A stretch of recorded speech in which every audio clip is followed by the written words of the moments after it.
Welcome to the first annual Qualico Mixed Doubles Classic, brought to you from the Bow Valley in beautiful Alberta, Canada. Our host venues are the Banff Curling Club in the iconic Banff National Park and the Canmore Golf and Curling Club in the gateway to the Canadian Rockies. The event is proudly sponsored by Qualico. We create what we believe in. The Malcolm. Experience Canmore's crown jewel. Vision Electronics. Your best price. And Bow Valley Credit Union. Growing together. The Qualico Mixed Doubles Classic. Up next.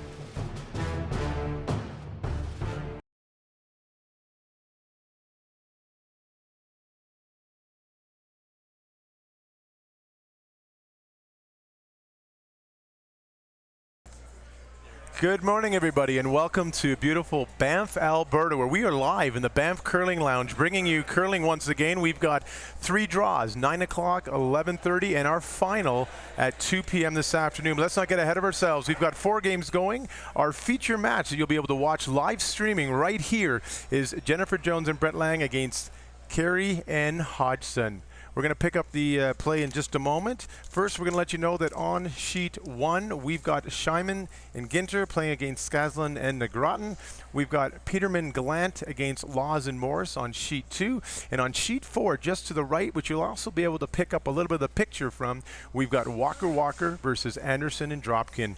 We're really pleased this morning. We've got 2 guest color commentators. We have Tristan Steinke, part of the 2018 University National Champions, playing with the University of Alberta Bears. And we've got Matt Guy, who's part of the 2016 Mixed National Champions of the USA. Welcome, gentlemen, and enjoy.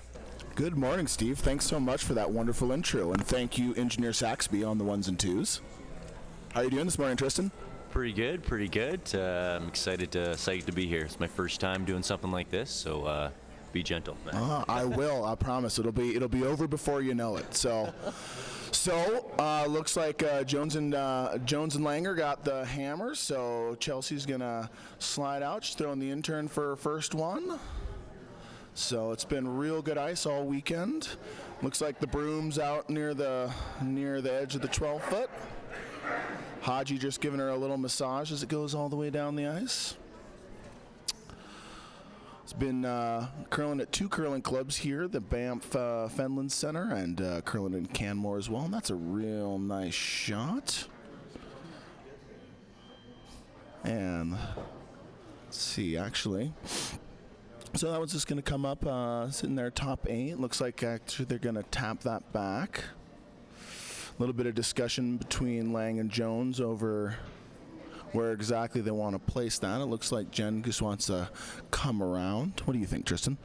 Yeah, I think thinking it could be one of 2 options. They could be playing just the tap and trying to sit close to nose, or plan B might be just trying to, kind of half freeze that one top 8 to cut down their angles. I'm thinking it's the tap.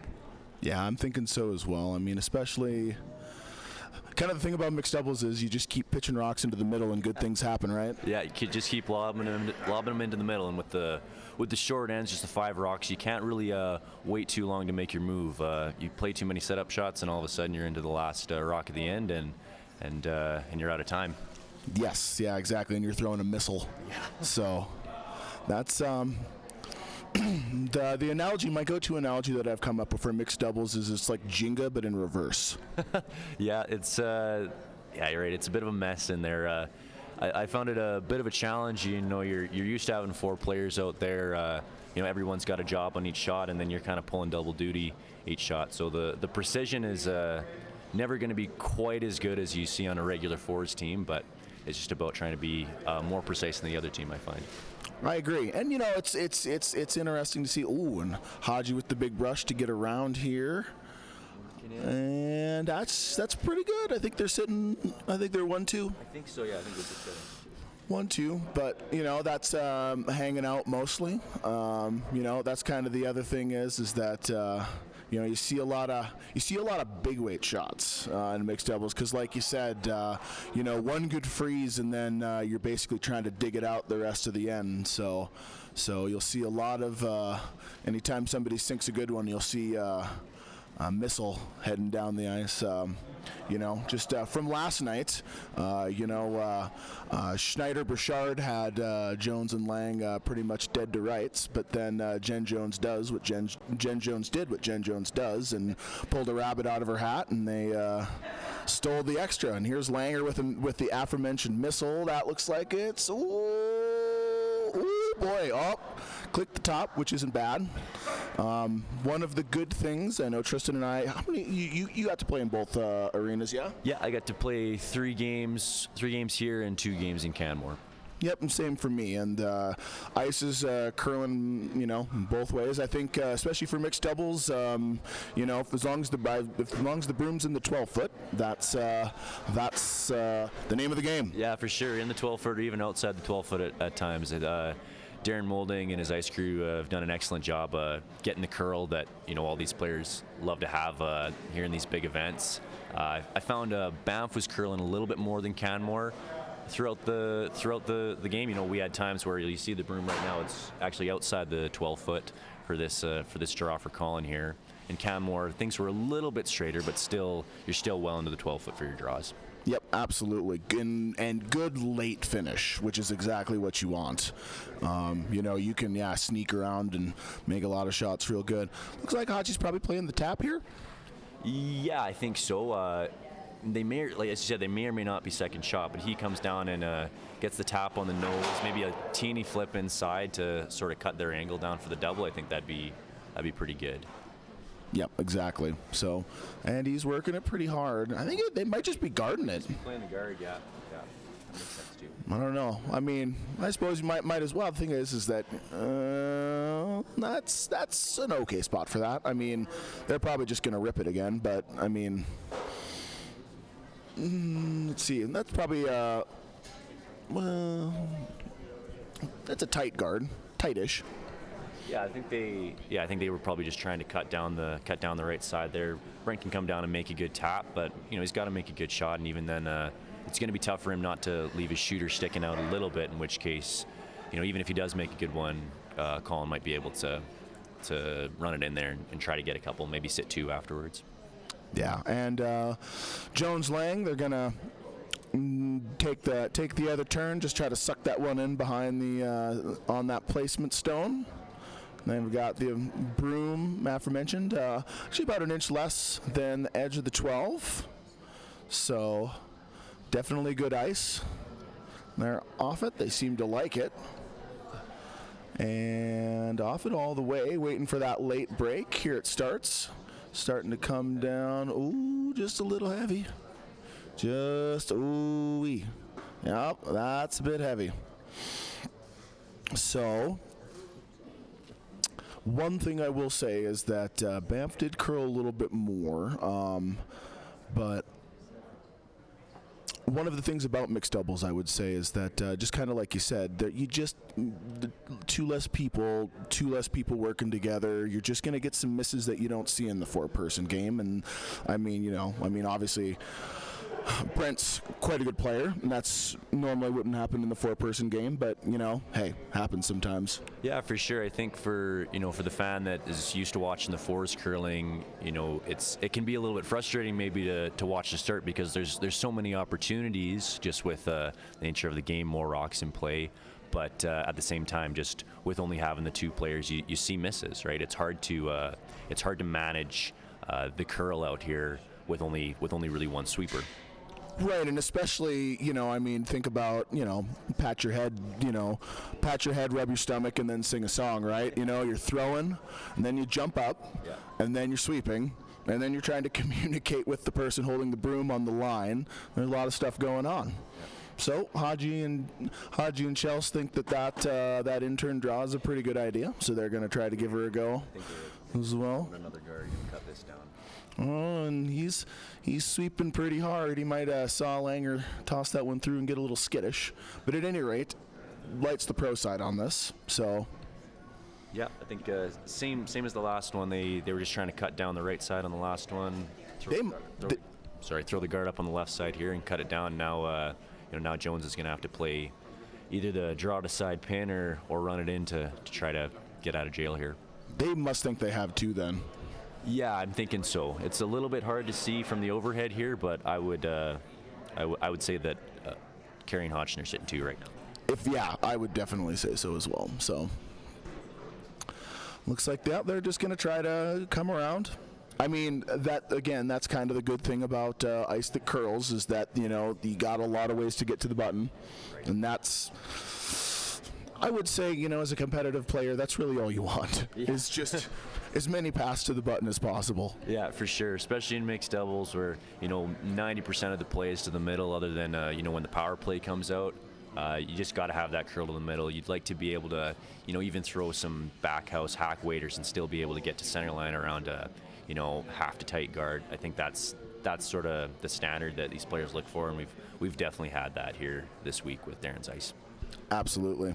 Ice has been, and kudos to Darren and Kevin for, they're coming in, they're trying to find, it's each building is kind of a puzzle, and they've done a real good job. And so Jones and Laing, they come that intern, and Brent's working it pretty hard, starting to break.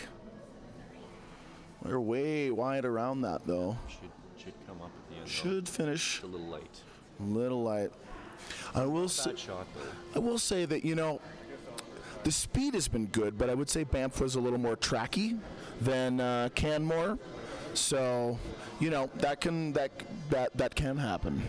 I mean, especially in the first end. First end, morning draw. Everyone had a good time at the social last night. There's many players out there today. I won't name names, but they're having a real good time last night. We had a great event last night at the Canmore Golf and Curling Club, and thanks to them for being such gracious hosts.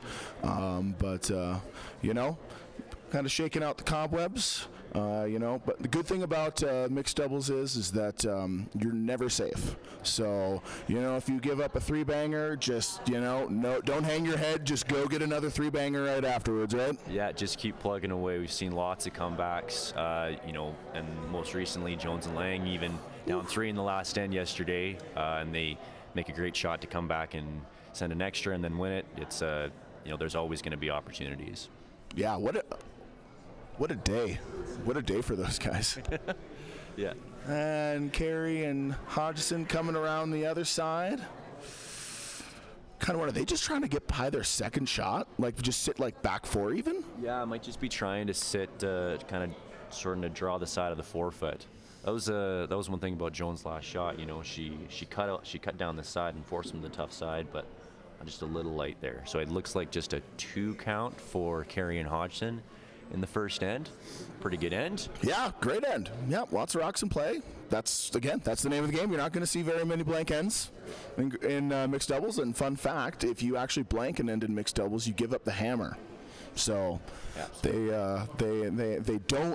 don't want you to blank it. Yeah, as you said, no real advantage to throwing a rock through an open house or trying to roll out on your last one because you're losing the hammer anyways. They want you to just take the point and the other team's going to get the hammer anyways. Which, I think is kind of one of the benefits of this discipline. We have the 5-rock rule now, kind of for the same reason that, people don't realize just one, how much better the ice is, and 2, just how good these guys are at peeling. Yeah. People get in trouble, even, and you see it still sometimes in mixed doubles that, and that was a 2, by the way, for yellow. So, but, someone gets in trouble, you hit the double peel, bang, bang, 3 shots later, the end's over. Yeah, open end, and then it's just a little bit more exciting for the fans, and more just more engaging and intriguing for the players, right? When there's more rocks in play, more stuff to talk about, more stuff to think about. Sometimes there's a little bit too much to think about as far as the time you have, because that's the other thing that we've seen in curling is more thoughts about what kind of timing system we should be using. So, but it's all good. It makes the game a little bit more exciting, engaging for the fans, and I think all the players are like it as well. Oh, I love it. Absolutely. A lot of angles that you would never see in a 4-person game. And Carey Hodgson coming around. That looks like that's going to sit top 4. Peek out the other side a little bit. It's not bad, though. that first shot we see in mixed doubles, the first shot is super crucial, right? If you can go and put that one, somewhere from top button to freezing that back one, it really cuts the rings down for the team with the hammer, and can kind of simplify things for the team without the hammer. I would say that's kind of one of the really interesting rubs, is that like that first shot, like if you make it, the other team's in jail. Absolutely. And if you miss it, you are in jail. Yeah. For the rest of the end. So what would you say, I was going to ask you a question, Matt, what would you say is the ideal placement for that first stone? We've had some talk before. Do you come right down to it, try to leave it a little bit higher, just be shot rock so it's a little tougher to tap? What's your... I would say it's kind of situationally dependent. I would say that if you're a little bit later in the game and you have a lead, I like going right down to that back one to shrink down the scoring area. In a situation like this, I would actually do just what Langer did, or what Jones did right there, and just come top button. You give yourself just a lot of good angles. You can tap that. You can play off that. So just top button, kind of in a situation like this. How about you? Yeah, that makes a lot of sense. We figure, when we're up in the game and we want to keep things simple, you just come right back to it, and and like I say, cut the rings down. We want to try to take a little bit of a risk and try to maybe bring a steal into play. Then we'll try to just put a top button kind of thing. We found that worked pretty well. Yeah, absolutely, and a good shot right there by Hodgson to kind of come, not necessarily frozen on that, but I would definitely say right now that yellow's got the better angles. Although again, here's the. Do you like the hit and roll here? Or do you kind of just like coming in, maybe like kind of chip off a little bit? It looks like they kind of like a little bit more weight. Yeah, I think I'm thinking the biggest thing is you got to get the roll inside, right? You don't necessarily need to move. You don't necessarily need to remove that rock, especially because we have the hammer. Or Jones and Laing has the hammer. They don't need to worry about eliminating, trying to avoid a big end. This one, I think it's the way I look at it is play the way you feel best about getting the roll. Absolutely. Yep. Absolutely. Well, and again, too, one of the other things that, we had to mitigate, most of the time, my wife and I, we kind of have the rule, we try to play the lowest weight possible to make the shot. Yeah. Best practice, but, these rocks, what is today? Is it Sunday? It is Sunday, yes, of course. All right. Here's the thing. We're on Bonspiel time, folks, so the days kind of blur together. But at any rate, these rocks had a date with Mr. 80 Grit Sandpaper about a week ago, and so they're swinging real hard. And looks like they're throwing about control. Ooh, and then aforementioned, here it goes. Might have the... Ooh, he looks all right. Nah, that's real good. That's real good. Pretty good shot. Yeah, I agree with normally on that kind of shot you see on regular ice and forced curling, you're thinking a hack weight or maybe a board if it's a little earlier in the game. But out here, you'd probably throw it a little harder just to try to take a little bit of curl out of the equation. Just simplifies the ice reading a little bit. Yeah, usually hack's the right. That's what I would call. But here's the thing: if you're going to throw a hack on that shot, you're putting the broom in the 12-foot still. Yeah. I'm not too proud to say I had a couple hack waiters this weekend over curl by 2-3 more feet. Yeah, we were playing. Yeah, listen, we played Peterman Gallant, and I'll tell you, if we get by one of their rocks in the top, like they're definitely forced to one. We click and then we give up 4. That's mixed doubles. Yeah. It happens. And it looks like Hodgie's throwing the run back. Oh, he's just by.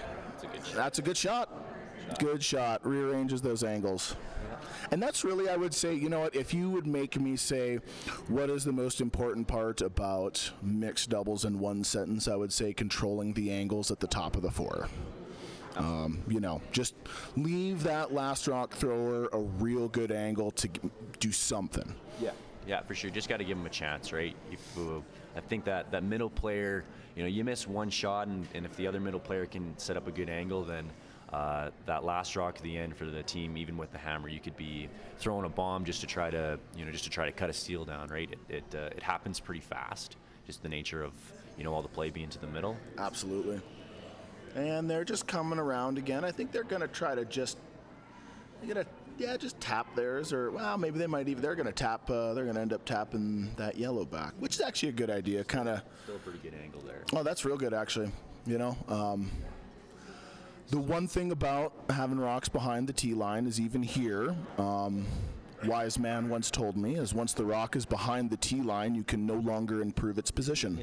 Yeah, that's fair for sure. That was a pretty good shot in a couple ways for Laing. You not only give himself an angle with his shooter right for a tap later, a backhouse tap later, but he also pushed it to stick out about, what would you say, about a half a rock, small half a rock. Yeah, scant half. Yeah, on the right side. So he's got two angles to get it out later, which is good.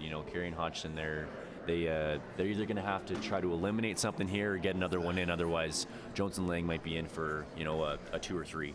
Well, and that's what I was about to say. Is the thing is, as I'm sure all the viewers are watching on the video scope at home, that is a lonely yellow rock in the middle of that sheet there. Yeah. And that's kind of one of the things when you don't have the hammer and you got all these other opponent rocks around, it gets a little dicey. Yeah. You don't want to, because again, one full miss.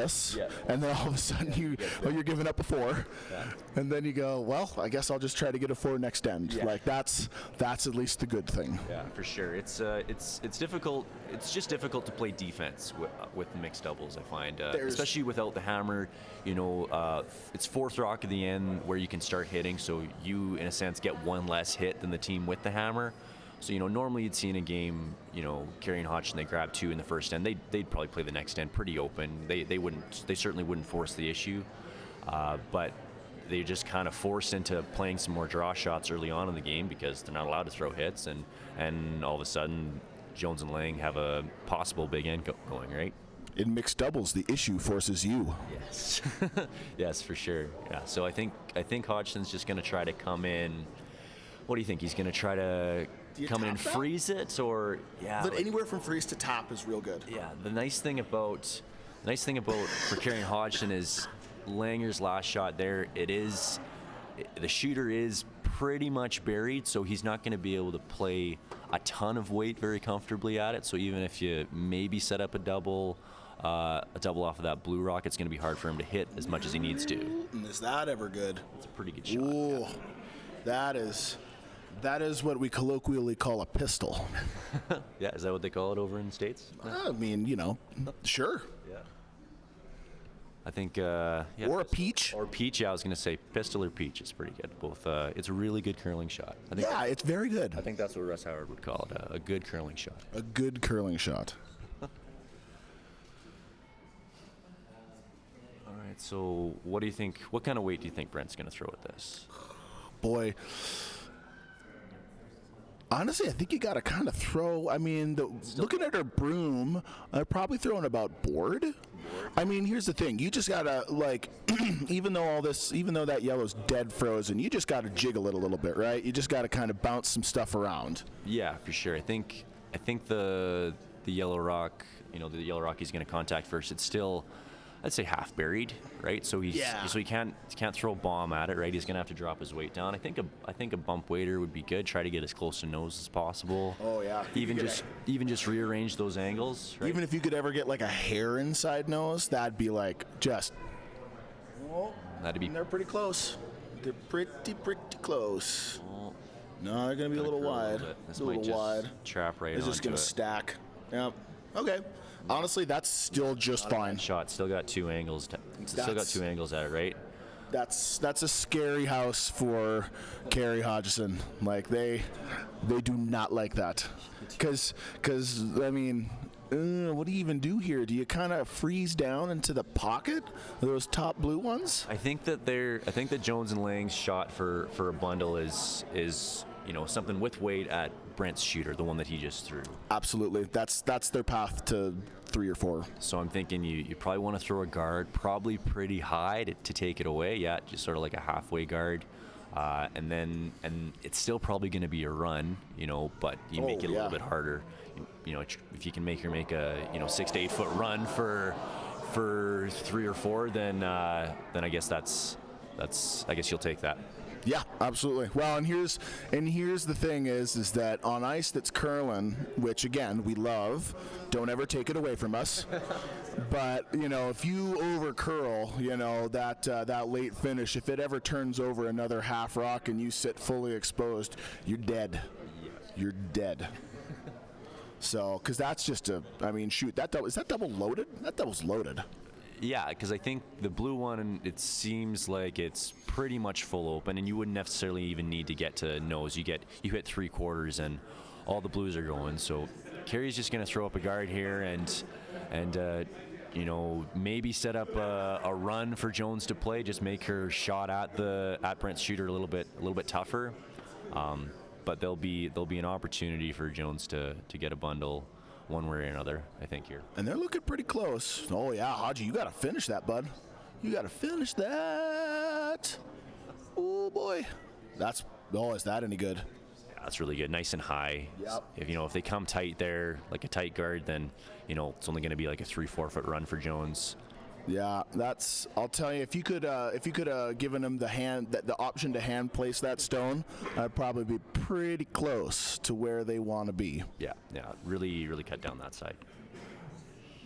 So now Jones, I think she's gonna be trying to skinny by the guard and get to the left-hand one. Try to maybe squeak by and get the double that way. This is obviously the tougher angle than the side that Carey just took away, but that's why they played the guard. Yeah, but you know what, though? Like, all things, I mean, you can hit it too high, but, like, I'll tell you, I think even if you just kind of clicked that one just to the right, I still think that kind of spills into the pocket and you're going to get at least one. Yeah, just kind of going to plinko in there, right? As long as she makes contact in the blue, I think I like her chances of scoring.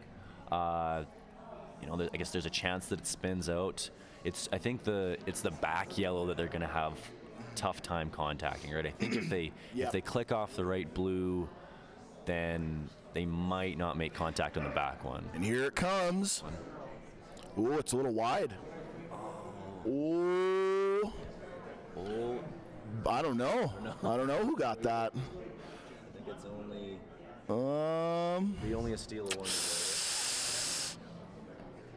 Hodgie thinks it's one. Brent's going to take another look at it. Veteran move. Hodgson, just, say one and walk away. No. Oh, looks like he agrees. So that's a steal of one, which, as we said, not a big deal. Just go get your next one. So we're going to do a quick whip around the rink here. We've got on sheet 4, we got Anderson Dropkin up 3-0, playing 3 against Walker.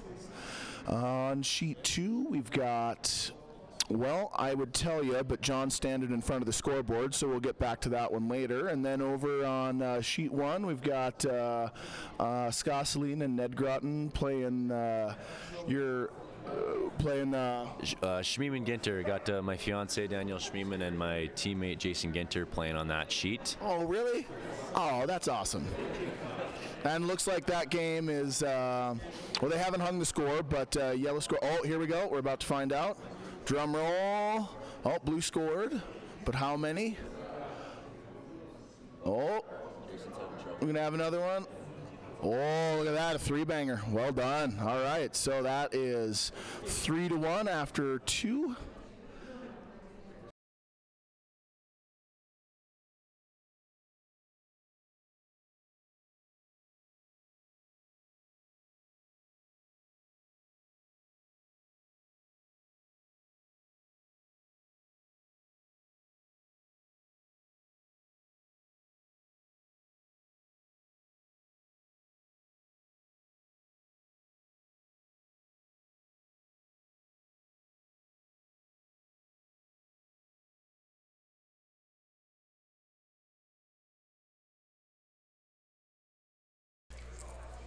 Welcome back. We've just given a little bit of a break to Tristan and to Mac. It's Stephen here with you just for a short little while while they get themselves ready, and then they'll be shortly back with you.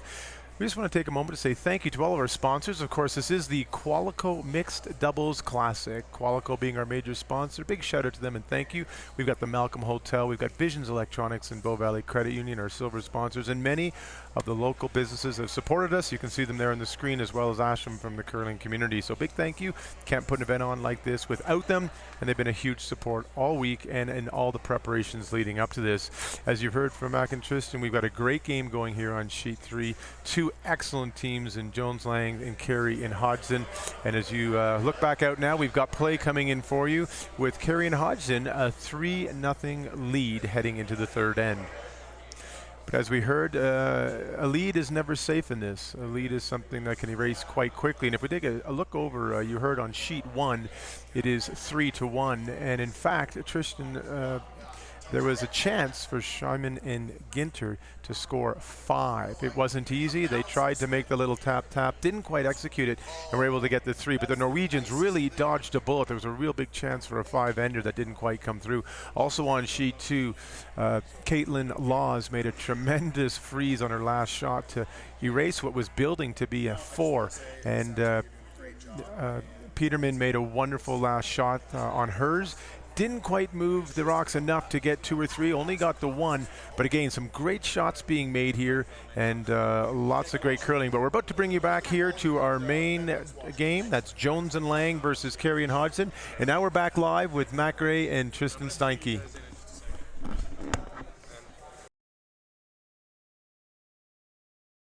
All right, guys, and we're back. So, and as we've been gone, as I'm sure you've seen, there's more rocks in the middle of the sheet, which is again how this game goes. To pull back the curtain here, I run the group events program in Seattle. So if you're someone from Microsoft who's looking for a team building exercise, you give me a call and we do that. And that's a real nice shot by Langer right there. I tell people all the time, this is a very simple game. The heavy thing goes in the middle, and the more the better. Yeah, absolutely. Scoring's like bocce ball. Just try to get more of your rocks in the middle than the other teams. Yeah, and you know what? If you've just somehow happened upon this live stream and you aren't a curler, that's a really good analogy. Bocce ball, I would say that's the best direct comparison. And also, if you're not a curler, feel free to ask us a question. Send us a question. We'll ask it. We might even read it on air. And then Haji looks like he's just going to kind of come around. He's probably going to bump that back. Well, you ask for a question, you'll receive a question. Hey, all right. He's got 2 questions for you. The first one's about sweeping. So these teams have been out here 5 pool games. Last night, some of them had to play another game to get to this semifinal. Tell us a little bit about that. You're one person sweeping. There's no luxury of giving up. Was it an advantage to get a bye? And how tired are these sweepers out there? They've got 3 games today if they're going to play in the championships. So that's a really good question. I would say that it is much more physically vigorous, in my opinion, just because you don't have that other person out there helping you. I would say that I kind of find the 4-person game more like a jog, and this is kind of more like a walk interspersed with a sprint. Yeah, I'd agree with that. I think, there's only 5 rocks in end, so if you look at actual number of volume of rocks swept for, say, a front-end player, it's actually a little bit less, but as you say, you don't have the luxury of the other sweeper. So, in a regular 4s game, when you're the outside person, some teams, on a hit, they won't even have the outside sweeper for going. And even on a draw, sometimes that outside sweeper, they're just kind of, pressure cleaning, that kind of thing. But here, it's like if you're sweeping the rock, it's you, and you, right, that you're relying. Yeah, absolutely. Well, and yeah, exactly. It's your judgment. It's all you. So I would definitely say it's and I mean honestly, it's also mentally a little bit more stressful, just because again, like it's if you oversweep it, you got nobody to blame but you. Yeah, for sure. Yeah, judgment, right? You're often relying on your partner to kind of confirm that what you're thinking is right, and you sort of play off one another. But as I say, you don't have that in mixed doubles, right? So it's just more of a challenge. I would say that 3 mixed doubles games in a day is the equivalent of 4 regular 4-person men's games. That's my opinion. And that's a pretty good shot by Mr. Brent Laing. Tapping that back. Moving that around. They're still going to just go right ahead to the button. But here's the thing. You don't really have a lot of good angles. See, I like that more. Collins saying, do we ever just kind of hit and roll, sit right there. Well, you could just, the easy shot would be to just, suck one right in there and try to. The issue is if you don't get it right to the back button, say you leave it somewhere top button, Laing and Jones, they have the option to come off of the one that Brent Laing just threw, right, and and get it off the button, right? So I think the hit and roll is probably a smart call here. You get one in there as well as take away their angle to get you out. And you're also just eliminating a rock, one of their rocks in play. And without the hammer, that's always a good idea. Yeah, for sure. 3-point lead, right? You're at that point where you can hit, so might as well. Absolutely. And so that's pretty tight ice. They must be throwing firm at this. Yeah. That looks like good normal. Yeah. So this is interesting here. So Collins choosing to have Chelsea hold the broom for him, right? I was going to ask you actually, Matt. What do you think is a lot of teams? I don't know if anyone's quite figured out the exact right formula for do you want to have a broom in the house? Do you want to have just a sweeper and not throw at anybody? There seems to be a bit of a debate going on there. I was going to ask your opinion on that. So I would say in one, that's an okay result by Haji. I mean, again, you kind of put your rock in a good position, and they're gonna. I mean, even Jones and Laing are looking at the other side. To answer your question, I would say I think that's one of the more interesting aspects. When this game started out, it was kind of ridiculous because you used to have have a broom in the house, and then you would have a ridiculous process where some teams would have the person in the broom sprint down and start cleaning, which just kind of looked terrible, if I'm to be honest.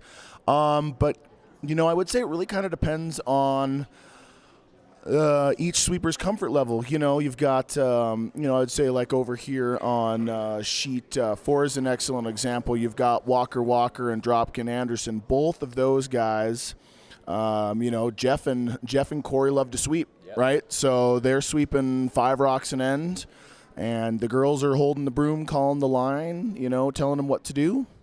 I myself, my teammate, is a very good sweeper. So, we, sweep each other's rocks. I just think it's kind of whatever you feel the most comfortable with. I don't know. How about you? Yeah, I think that's part of it. I think you want to try to have each player in their comfort zone. If you got a really good, career front end player like you see with Jeff Walker or Laing and Hodgson on this sheet, right? They're both good elite level front end players. They're going to be most comfortable and at their best when they're sweeping, right? I think there's an advantage to the thrower not having to immediately jump up and sweep their rock. Sometimes if the other sweeper can at least take the first part of it. Oh, sorry.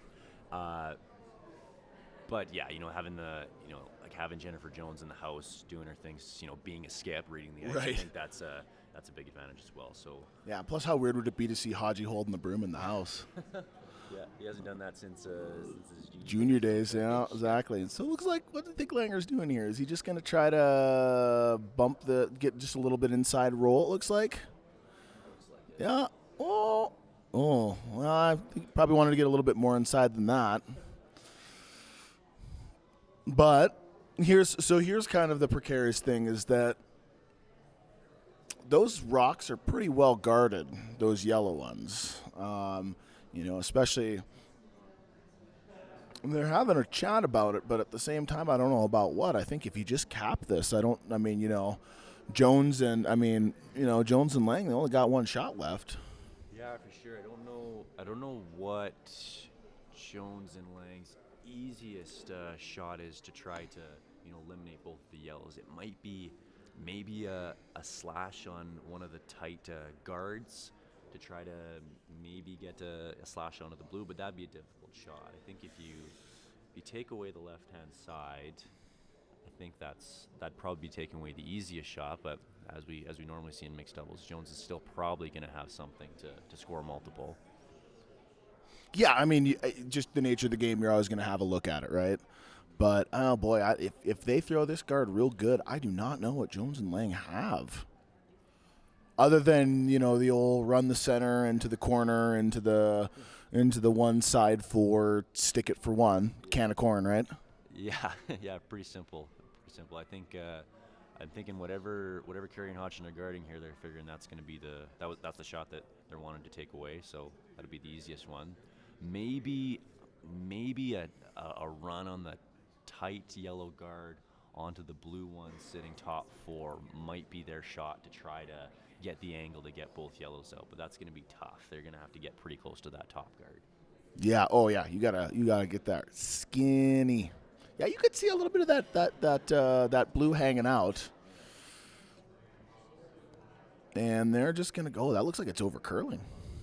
That's one thing that I've found throughout the. Oh. You know, placement of guards is tricky, right? There's so much. The rocks are they're curling so much. You know, when those guards, the break points that little bit earlier, and it's really, you've seen a lot of guards over curled, right? It is difficult to take enough ice. You know, I've used. We don't throw with the broom on my team, so I've used the door on the other sheet a number of times.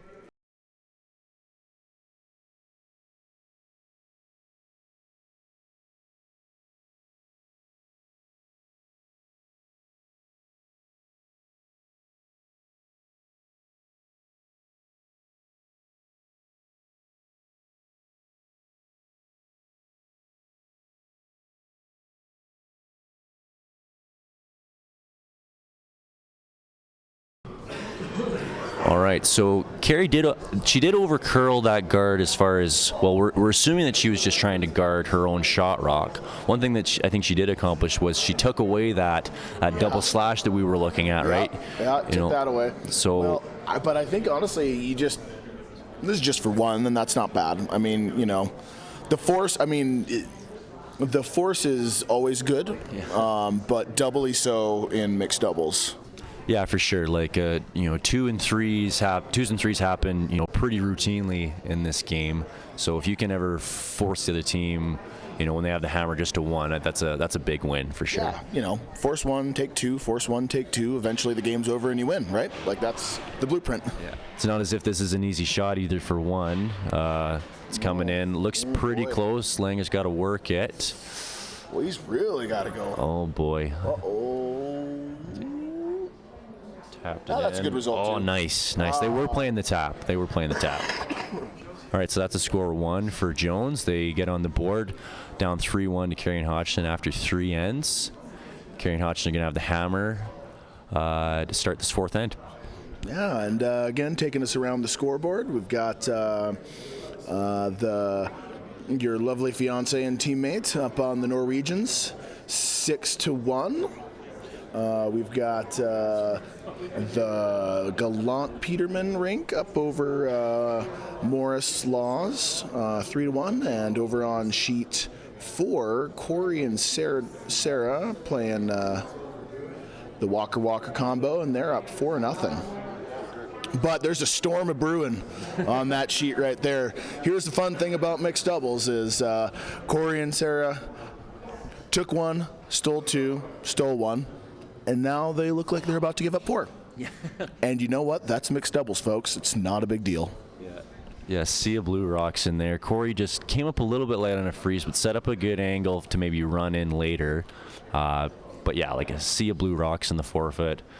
Walker and Walker are going to just talk about best where to place this one, just to try to keep a few rocks in play when Team Dropkin inevitably runs that one in on the next one. But absolutely looking like a multiple for the Walkers. And so Jones and Laing, they're coming up a little light. I wonder, that stone has been over curling and coming up a little light on Jones for the entire game, to be honest, so far. I'm kind of surprised they haven't changed that one out yet. Yeah, it could be a curly stone. There's with this much curl out there, even a slightly soft release can make a big difference in the amount of curl that you see. I think they managed it pretty well, and not just like continuing to sweep it and give Carey and Hodgson maybe a flop in. Leaving it top 12 and a little bit exposed, I think it's still a good shot. Yeah, absolutely. Or what was as good as they could have gotten out of that one. Absolutely. Yeah. And Carey and Hodgson are coming around to weld this. Hanging a little bit. Oh yeah, it'll curl in, but if it can't slide back button.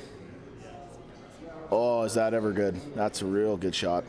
So here's the thing, especially if you kind of get that where the opportunity where your opponent comes up light and you're drawing down to your own placement stone.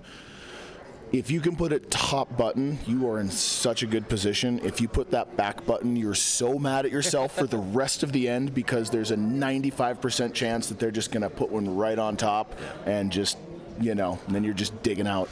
Yeah, and then you're chasing, right? You see we're 2 rocks into this end, and bombs. Yellow's in a great spot. And we talked earlier about how important the placement of that very first stone is. You come up a little bit late. Carey makes a really good one, and now Laing and Jones are chasing. Yep, absolutely. So, well, and it's for this second stone, now this is about getting the angle on the freeze. If you can get this, and they're pretty close on it's going to over curl. Ooh, boy. All right, that's little favorable spin there. Yeah. At the same time, they're just going to probably tap that back and kind of sit on top of theirs, corner frozen, or they might even just sit. Honestly, the freeze here is real good. I kind of like the freeze. Yeah, the chap, not quite what they were calling, right? But Laing chap in his own actually moved a little bit more out into the open, which I think is an advantage for them because now it's going to be a little bit easier to maybe tap that for later. You see Carey's looking at that. She's, a little bit worried about them being able to tap or run that later on. They're thinking about maybe addressing that. Little tap, maybe a freeze or a tap and roll, I think is still a good shot here. You get 3 of your own in the forefoot, I think you're in decent shape, right? Yeah, exactly, right? Absolutely. I'll say this, mixed doubles is not a coward's game. No, there's really no way to run and hide, as we talked about. Really tough to play defense, especially without the hammer. Carey and Hodgson do have the hammer here, so opportunity to lie 3 or at least have some really good angles in the forefoot with the hammer. They're in pretty good shape. Yeah, real good shape. It looks like they've elected for, something finesse. I don't think they're playing a hit. It looks like maybe just a freeze or a tap and roll. I think that kind of ice, it looks like he's got like back 4, back 8, which is, that's what I'd throw. It's not normally what you think when the broom is, out in the 12 foot and they're planning for, 5.5 feet of curl, but that's, as you see, that's what they're doing here. This is maybe just a little bit light, but... You know what, though? That's just fine. That's just fine. Probably tapped it a hair further than maybe they were looking for, but it's a good angle. That yellow, that, Collins shooter, I think they're a couple rocks away from being able to remove that. Yeah, and like one of the things that I talk about all the time, or at least we talk about all the time on our team, is that what shot gives us the most good outcomes? Mm-hmm. And, I think that, they're looking at the guard, but there's only one way to make that guard. Mm-hmm. And they were trying to tap that, I think, but at the same time, like they didn't. It over curled a little bit and kind of tapped theirs back, but where their rock is, that's okay. Yeah, I think that shot was well managed as far as like the tolerance, where they put the broom. 100%. Sometimes you don't like to plan to miss a shot, but if you do miss, you want to miss on the pro side because you're just, as we said, we're not going to be super precise all the time, right? Yeah, it's just you have to understand that's one of the you truly become a mixed doubles player when you understand and accept that you're just going to miss shots that you would never miss in the 4-person game. I totally agree. And you can't get mad at yourself because it's just the name of the game. Yeah, you see misses on either sides. Even if you miss one that you think that you would never miss in a Razor Forest game, there's a good chance that you're going to get that from your opponent too. So absolutely, just gotta keep working at it and wait for your next opportunity. Yep. And also, if you get mad at yourself, there's 2 less people to absorb your bad attitude. Yeah. And especially if you happen to be married to your teammate, that's just not a good plan. Yeah, we got 2. What do we see? 2 married couples playing out here. One on sheet 4 with the Walkers, and then Jones and Laing here. I think Gallant and Peterman are also together.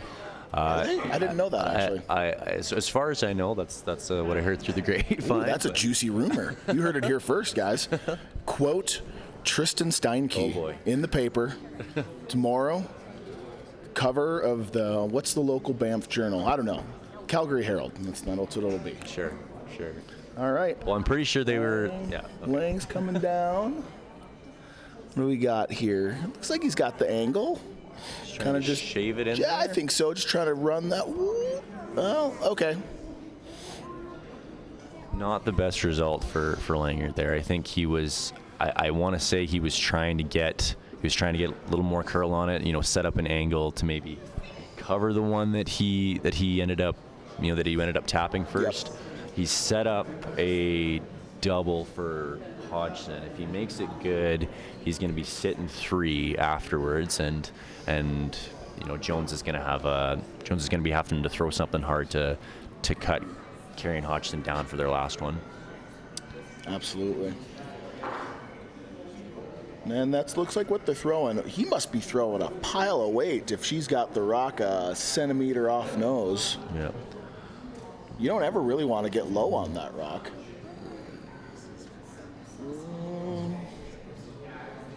They look pretty close. They like it. Just cleaning it.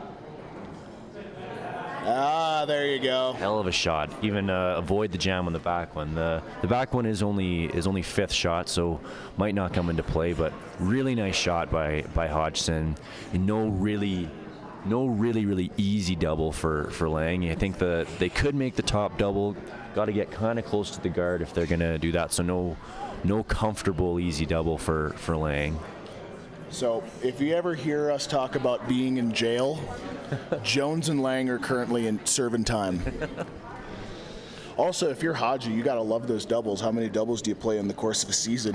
Play 150 games, you might get 5-6 doubles. Yeah, the lead. He's representing well for all the leads out there. Sometimes you joke the leads they can't hit because they don't play a lot of hits, but Colin's a great, very versatile player. He's skipped a lot in juniors. He's a really solid player, and he's been making some good run backs. I can say he made a killer clutch run back against us in the game we played against Carey and Hodgson in the 7th end. So he's feeling it with his hits. Yeah. Well, and I mean, honestly, at this level, there used to be a real delineation in skill levels for positions, but I mean now, it's everyone's got all the shots. Yeah, for sure. I think 5 rock rule has helped that. I think all 4 positions, there's more shots that they need to be able to play. So every player's got to be a good shot maker. I don't think that is what they were looking to do on that one. This kind of comes up a little bit more, but at the same time, there's not a lot of good options. Do you ever kind of chisel off the side?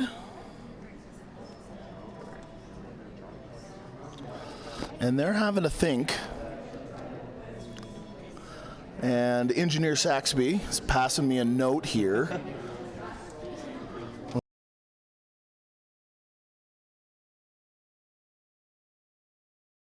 So, let's see. Well, while Carey and Hodgson are discussing, so Tristan, sheet 1, we got the Norwegians versus your teammate and your girlfriend. So what do you think about that? Jay and Danielle have been playing great. They had a really, really exciting playoff round game yesterday. They were down 3 playing. I think they were down 3 playing the 7th end. The 7th against the Brits. Grab 2, get a steal, and then steal the extra. So they're carrying some momentum into this. So what's the scouting report? Well, Jay will be the first to say that. Danielle sometimes carries the team out there. Jason, when they played an event earlier on in the year, he struggled the first couple of games. Went and bought a hat, and then played really well from there on out. So Hat Jay looks like he's out there playing really well right now. So that's, I guess, a little background information on their team. When Jay's wearing his hat, the team is very strong. No hat, Jay. I think that's when you kind of want to catch him. Oh, well, I'll be sure to keep that in mind for future reference. Yeah. So, looks like I think they're just throwing a guard. Yeah, you're line 2. I don't see anything easy on the right side. Those angles stink. Let's be honest. They're not great for Jones and Laing. I don't actually know if they can score playing anything on the right side of the sheet. So you take their angle away on the left, then you're good. In fact, Hodgson might even be trying to draw another one in there. I mean, yeah, you can't hurt yourself that way. Yeah, and the only thing they could do is maybe stick out a little bit and maybe give them a double, but this just looks like a guard. They're just going to take away the left side here, and I honestly don't know if Jones and Laing can score. I don't think so either. I mean, it'll be interesting to see what they even play. So, it looks like they're going to have a bit of a conference. So, still doing the whip over on sheet 4. Walker scored 2, so that game's 2-4. And again, even, listen, nobody likes giving up 4 straight points to start the game, but, you're right back in it. They look like they got a rock in there on the other side. So, Corey's throwing They're forcing Corey to throw some way. heat over there, so that means they've done something right if he's trying to just blow it up. And he looks pretty close. I touched everything. Look at that. Is that any good? A hell of a shot over on sheet 4 there. Yeah. Well, that's a run triple. Absolutely. No, and they've been playing great all weekend. Corey and Sarah, they both work really hard. They're good guys and gals. 5-0? 5-0. 5-0 from right, yeah. 5-0, and they've, they won nationals, I think in 2015 or 16, and then they split up and played with different people for a year, and then they got back together as a team, and then they won nationals last year. And I just think, they're both good athletes. They both work really hard. They've got a lot of good support from our, high performance program. Very thankful for the support the high performance program gives all our athletes down in the States. And, it's just one of those things that it works, like that's kind of, like we were talking about. Ooh, a little deep on Jones's last one.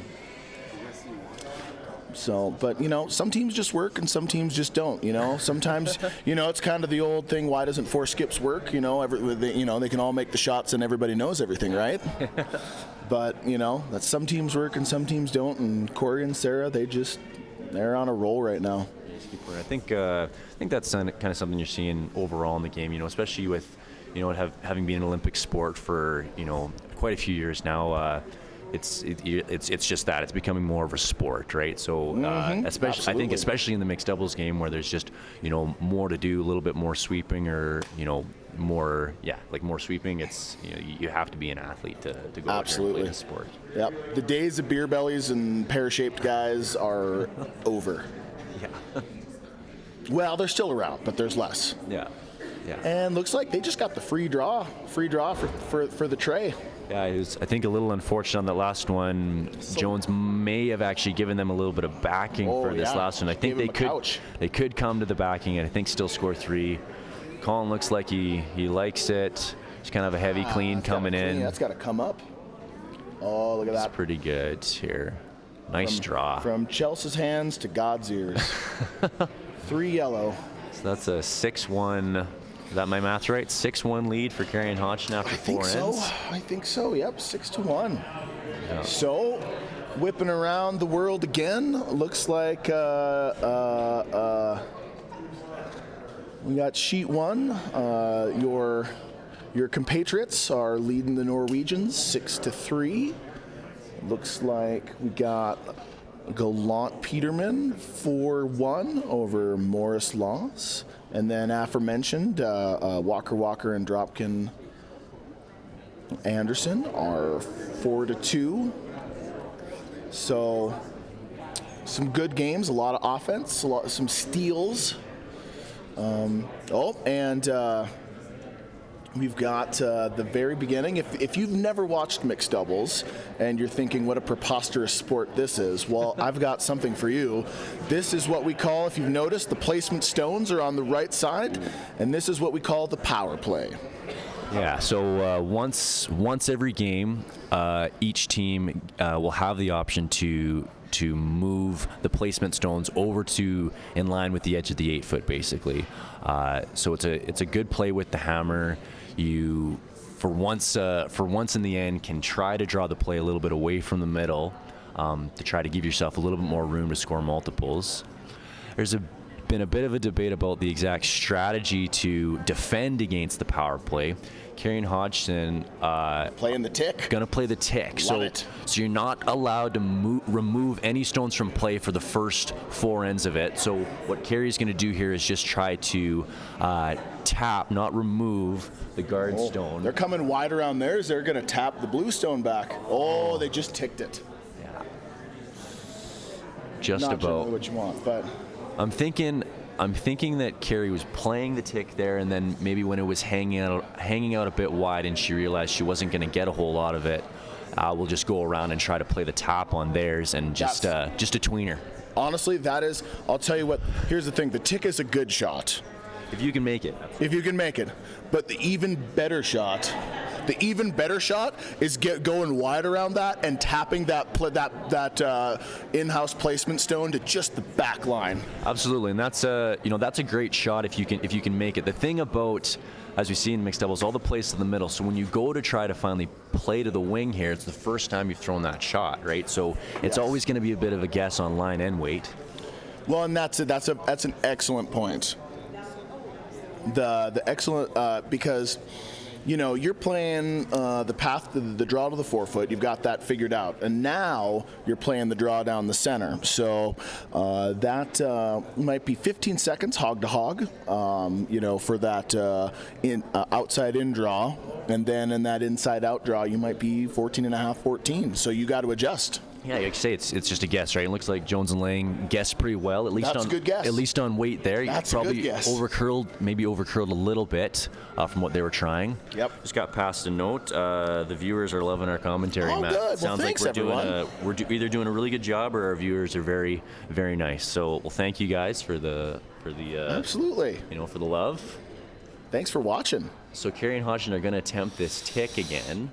Ooh, they're gonna get that. They're gonna get that thick. Overcurling it a bit. Ooh. Oh, but they're gonna be just fine. Look at that. Oh, It plays. Dirty. What's your so you talked about that, that come around freeze tap. Is that your team's defense against the power play?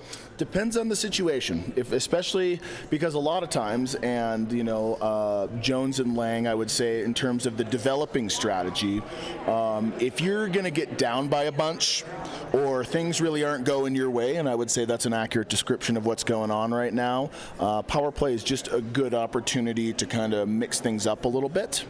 So if you're defending against the power play and you're in this situation, I love the tick. You like the tick? If I need to steal, which is real hard with the power play, I like throwing the center guard. From the center guard, yeah. And if you're kind of tied and defending against the tick, I don't mind just coming top four because again, they can't hit the stone, and that's a very important difference between regular curling and mixed doubles curling. A lot of time you'll see them draw the top four in this situation, and the other team will ignore it. And if you're sitting at home going, well, why wouldn't they just nose hit it, sit two? Well, it's because they can't. Yeah. Yeah, the idea of the power play is you're drawing the play away from the middle, opening up the ring. So, if you can draw that one into top four on that first one, they kind of have to address it. Otherwise, they leave it and you throw a guard up, and now you got play to the middle again, right? Exactly. Yes. It's a bit risky because you're not addressing the corner guard buried situation over there, but it is a way to kind of draw the play to the middle. Yep.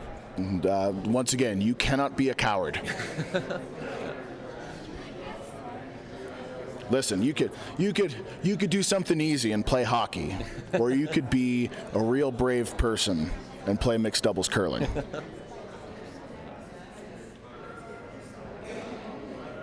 Looks like Langer's going to play maybe just a freeze onto that. I think he's just freezing. Just freeze, yeah. That's Here's a good question. Which one's fourth shot right now? That'll be the $1 million question in about 3 shots.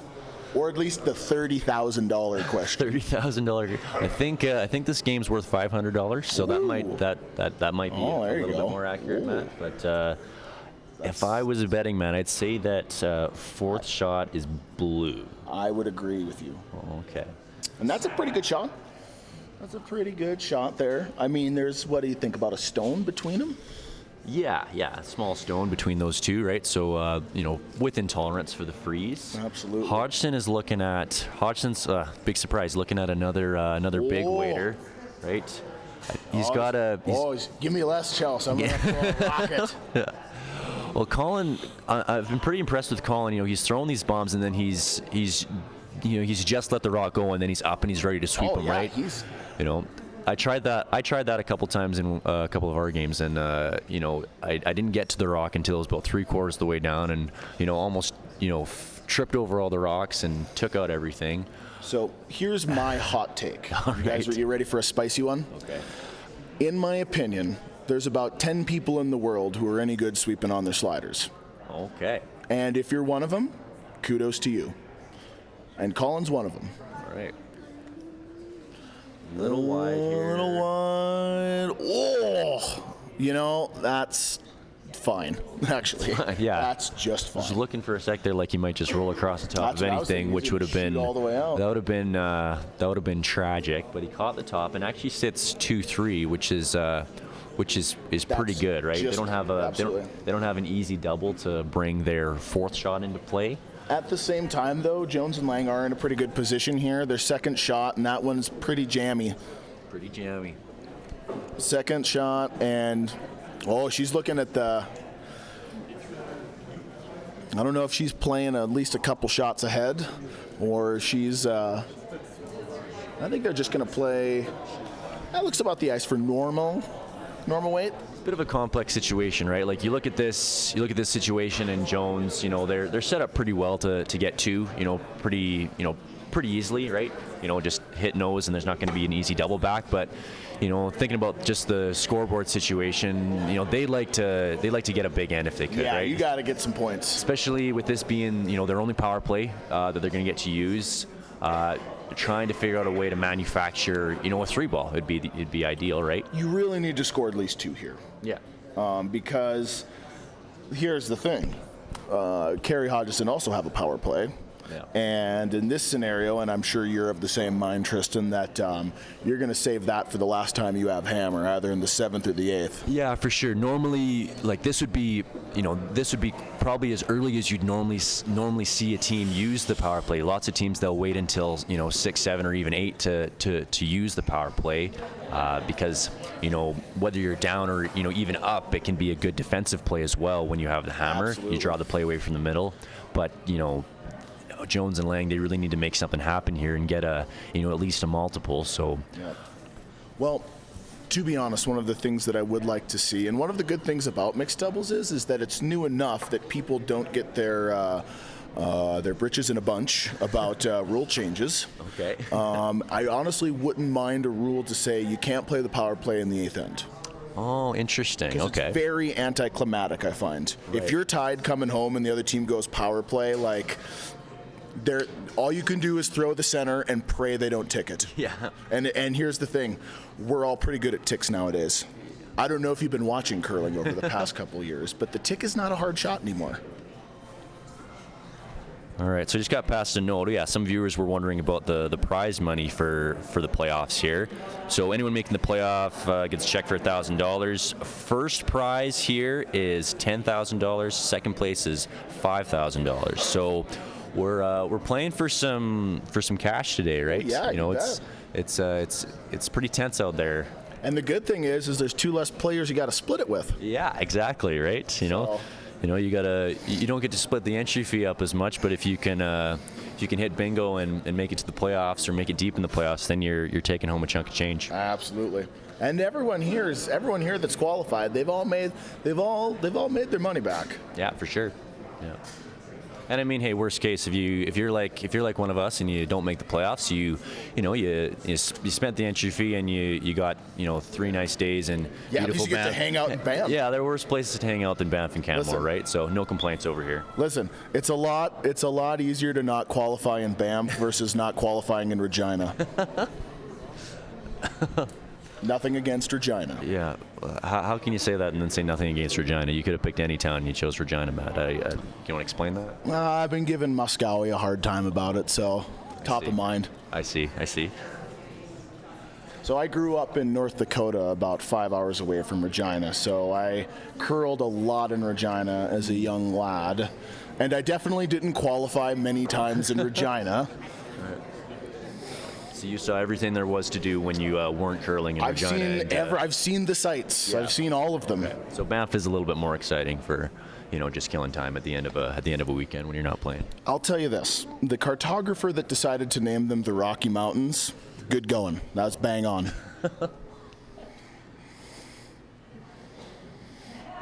And really, just a little plug: if you have never been to Banff Canmore area, goodness gracious, get out here. This is some good living.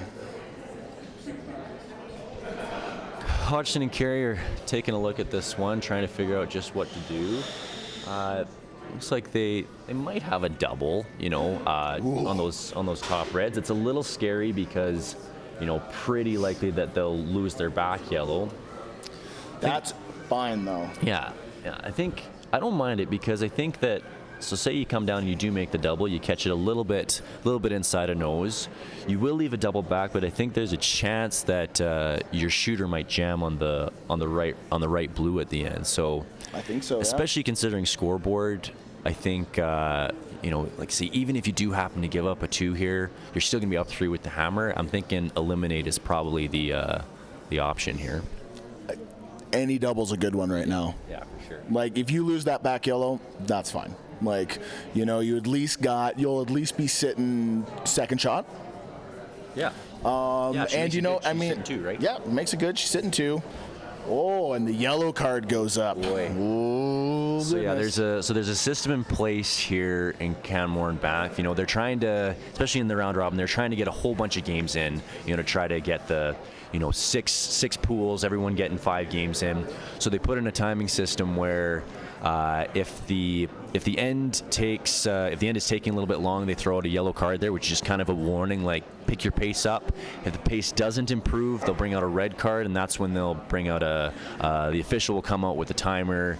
And I think the rule is you have a minute to deliver your next rock, right? Which if you can't get the rock off in a minute, come on, man. Yeah. Or woman. And Chelsea, look, she's pretty close. I think they've taken on the outside double here, so they're just going to try to get, which is probably the easier double. Definitely the. I think that does the trick. That's good enough. I think they didn't quite get that second blue out of the house, but it's only 4th shot. Yep.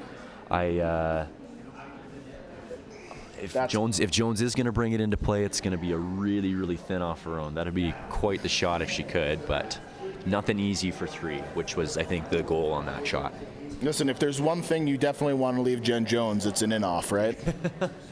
Yeah, what was that, 06? 05. 05. Absolutely. Ontario had it, dead to rights, they're going to win, and then Jones, goes out into the boonies and comes off her own, and then everybody goes crazy. That was quite the shot. Everybody remembers it was. that one, right? Oh, yeah, you bet. I was watching it live. Yeah.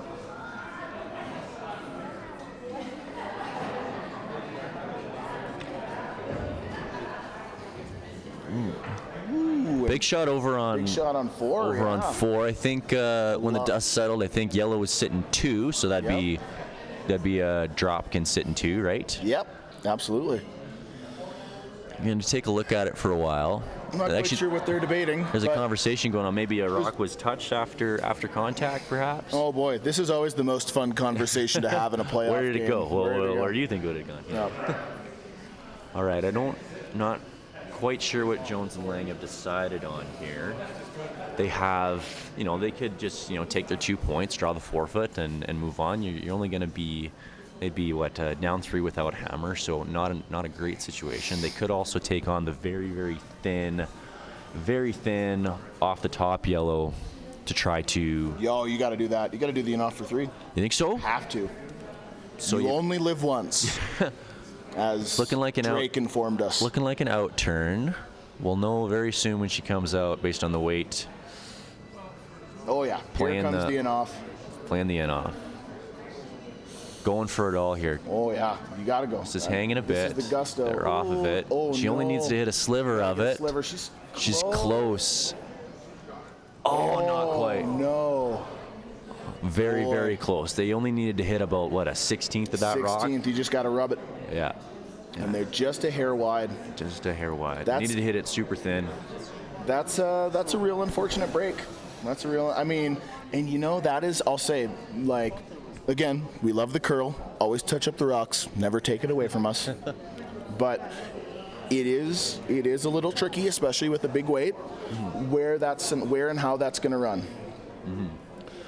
Yeah, you know, with just the one sweeper, you're planning for a little bit more curl than you would normally see with, you know, in a forest game where you got 2 sweepers, right? Yep. Being able to hold it straight longer. Absolutely. So, you know, you open up the broom a little bit, and then if you happen to set it out a bit, or you guess a little bit wrong on the ice, and then you see, you know, it's a silent takeout. And Hodgson Carey decided that the power play was so fun the last end, they're going to do it this end. And I forgot to do this last time, but you know what we're doing right now, Tristan? What are we doing? The power play. That's the power play sound. That's power play sound. That's exciting.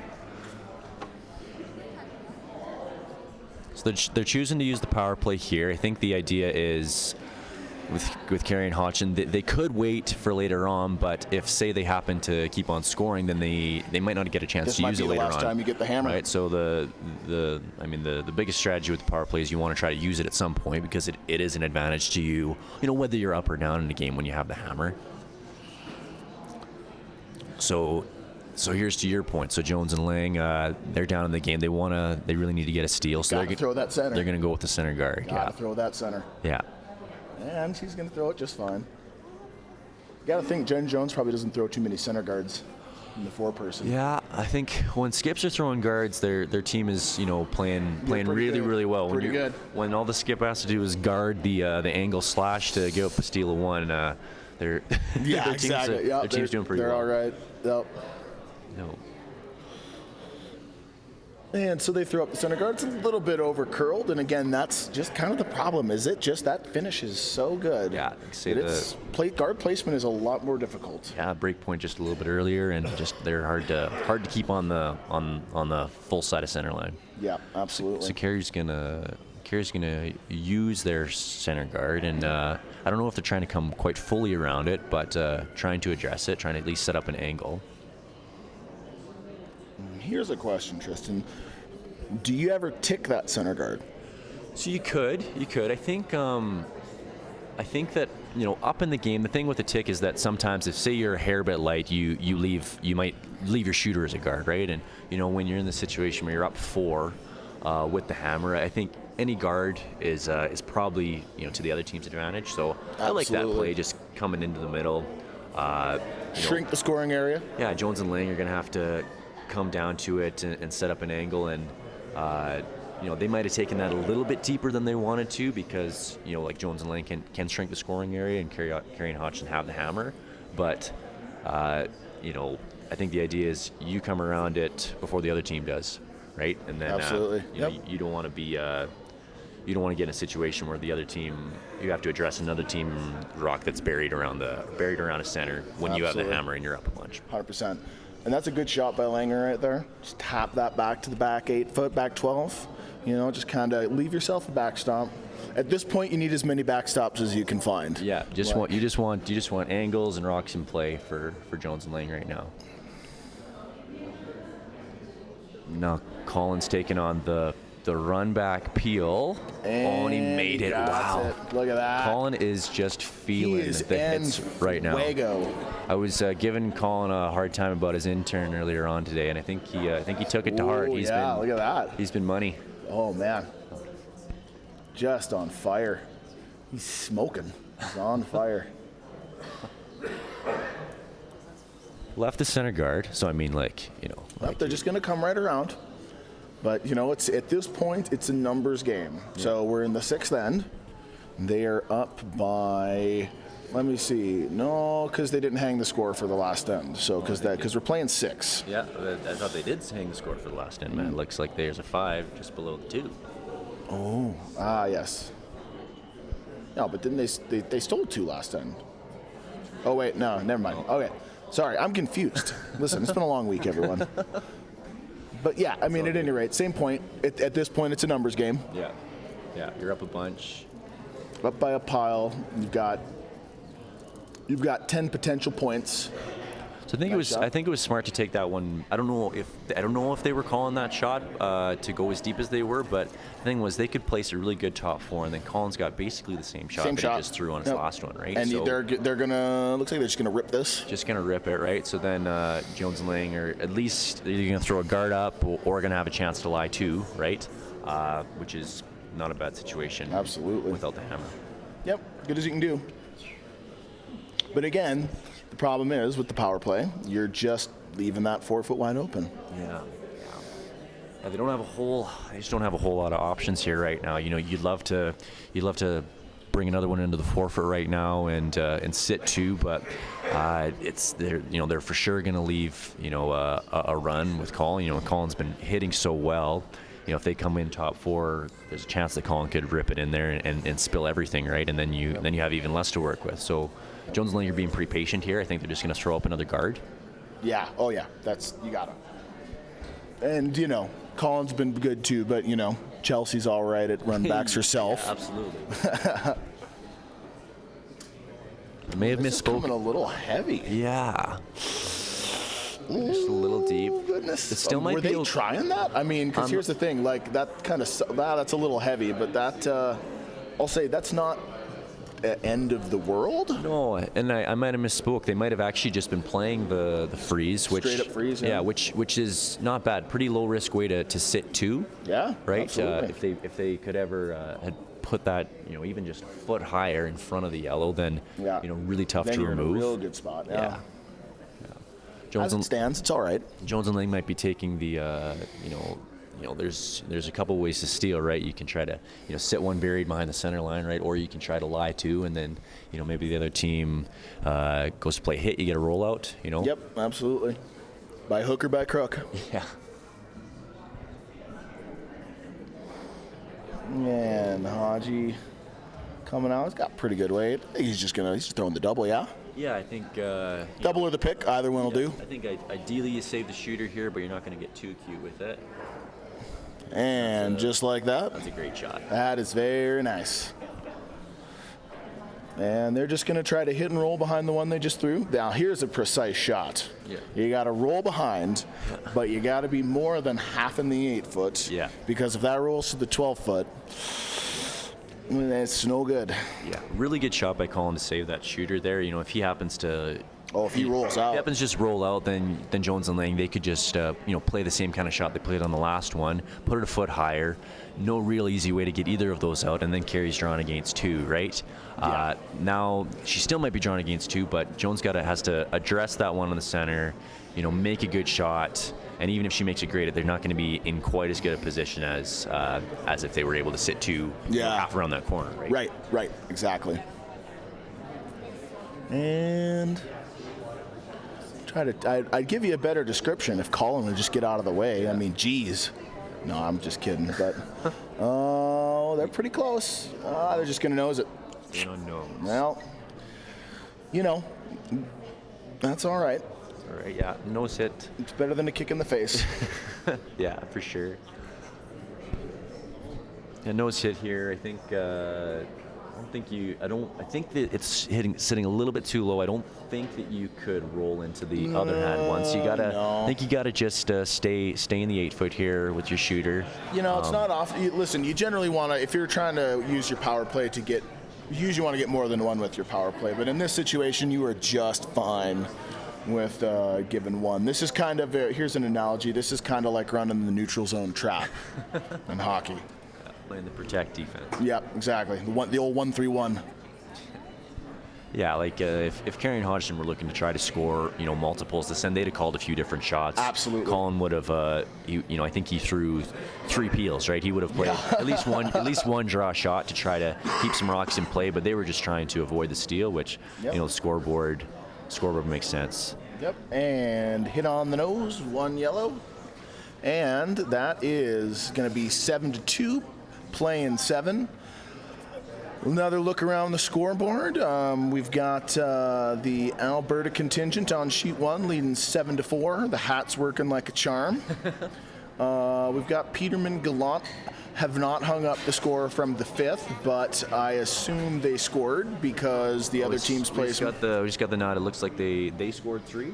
Oh, they scored 3, so it's a tie game. Tie game. Ooh, that's a barn burner. And then over on sheet 1, we've got... Sheet 4. Sheet 4, sorry. We've got... Once again, we I don't have even people know. standing in front of the People standing in the scoreboard. way. You know, like People playing it's their just games. inconsiderate, really. That Can't believe it. you know, we're trying to do our our jobs. job. We're not getting paid for this, Nope. and we're just trying to tell you viewers the score, and the players.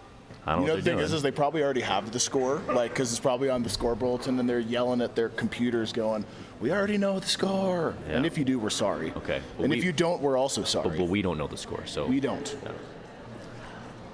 We do know that somebody did score. Yes. Not a lot of blank ends in mixed doubles. Have you ever seen a blank end? I have seen, but it's, as you say, it's never intentional because it's a rollout, right? Yeah, or it's like you're dead in the water. You got to throw a bomb, and it's too hard to save your shooter, kind of thing, right? It's kind of like playing you ever play a 12th end? A 12th 10 end game?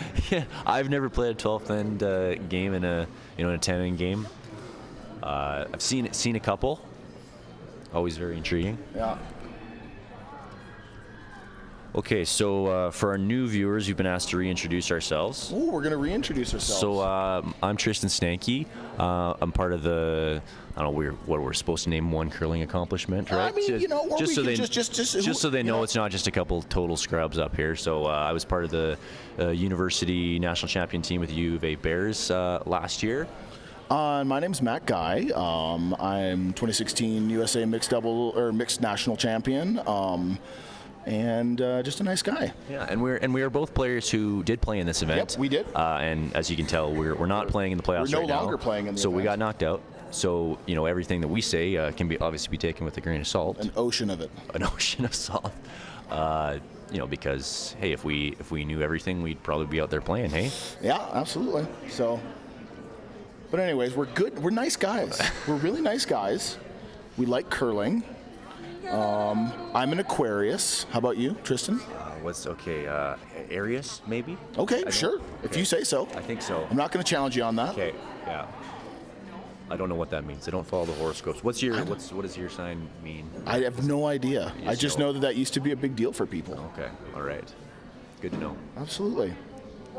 So, Jones came half around. Not a bad shot. I think she overcurled it a little bit, but still left herself a decent angle, maybe just a little bit of an overcurl. yeah, I mean,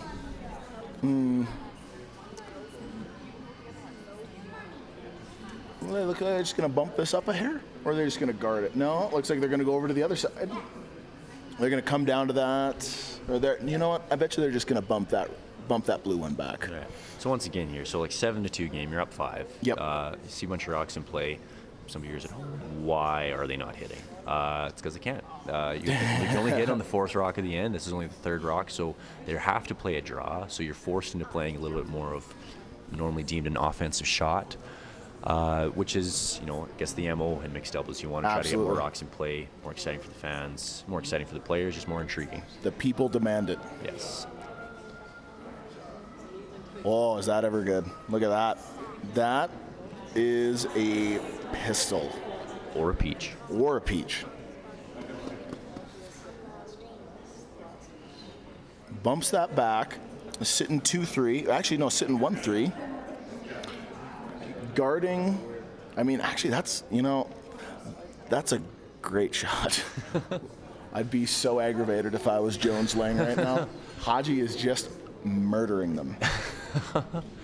Yeah, Hodgson's, both Carey and Hodgson have been playing, right? Super well. Hodgson throwing the middle 3, especially his hitting, he's been really not giving Jones and Laing a lot to look at. You know, even when they get something buried in behind, Hodgson comes in with a run back and just kind of crushes their dreams a little bit. Absolutely.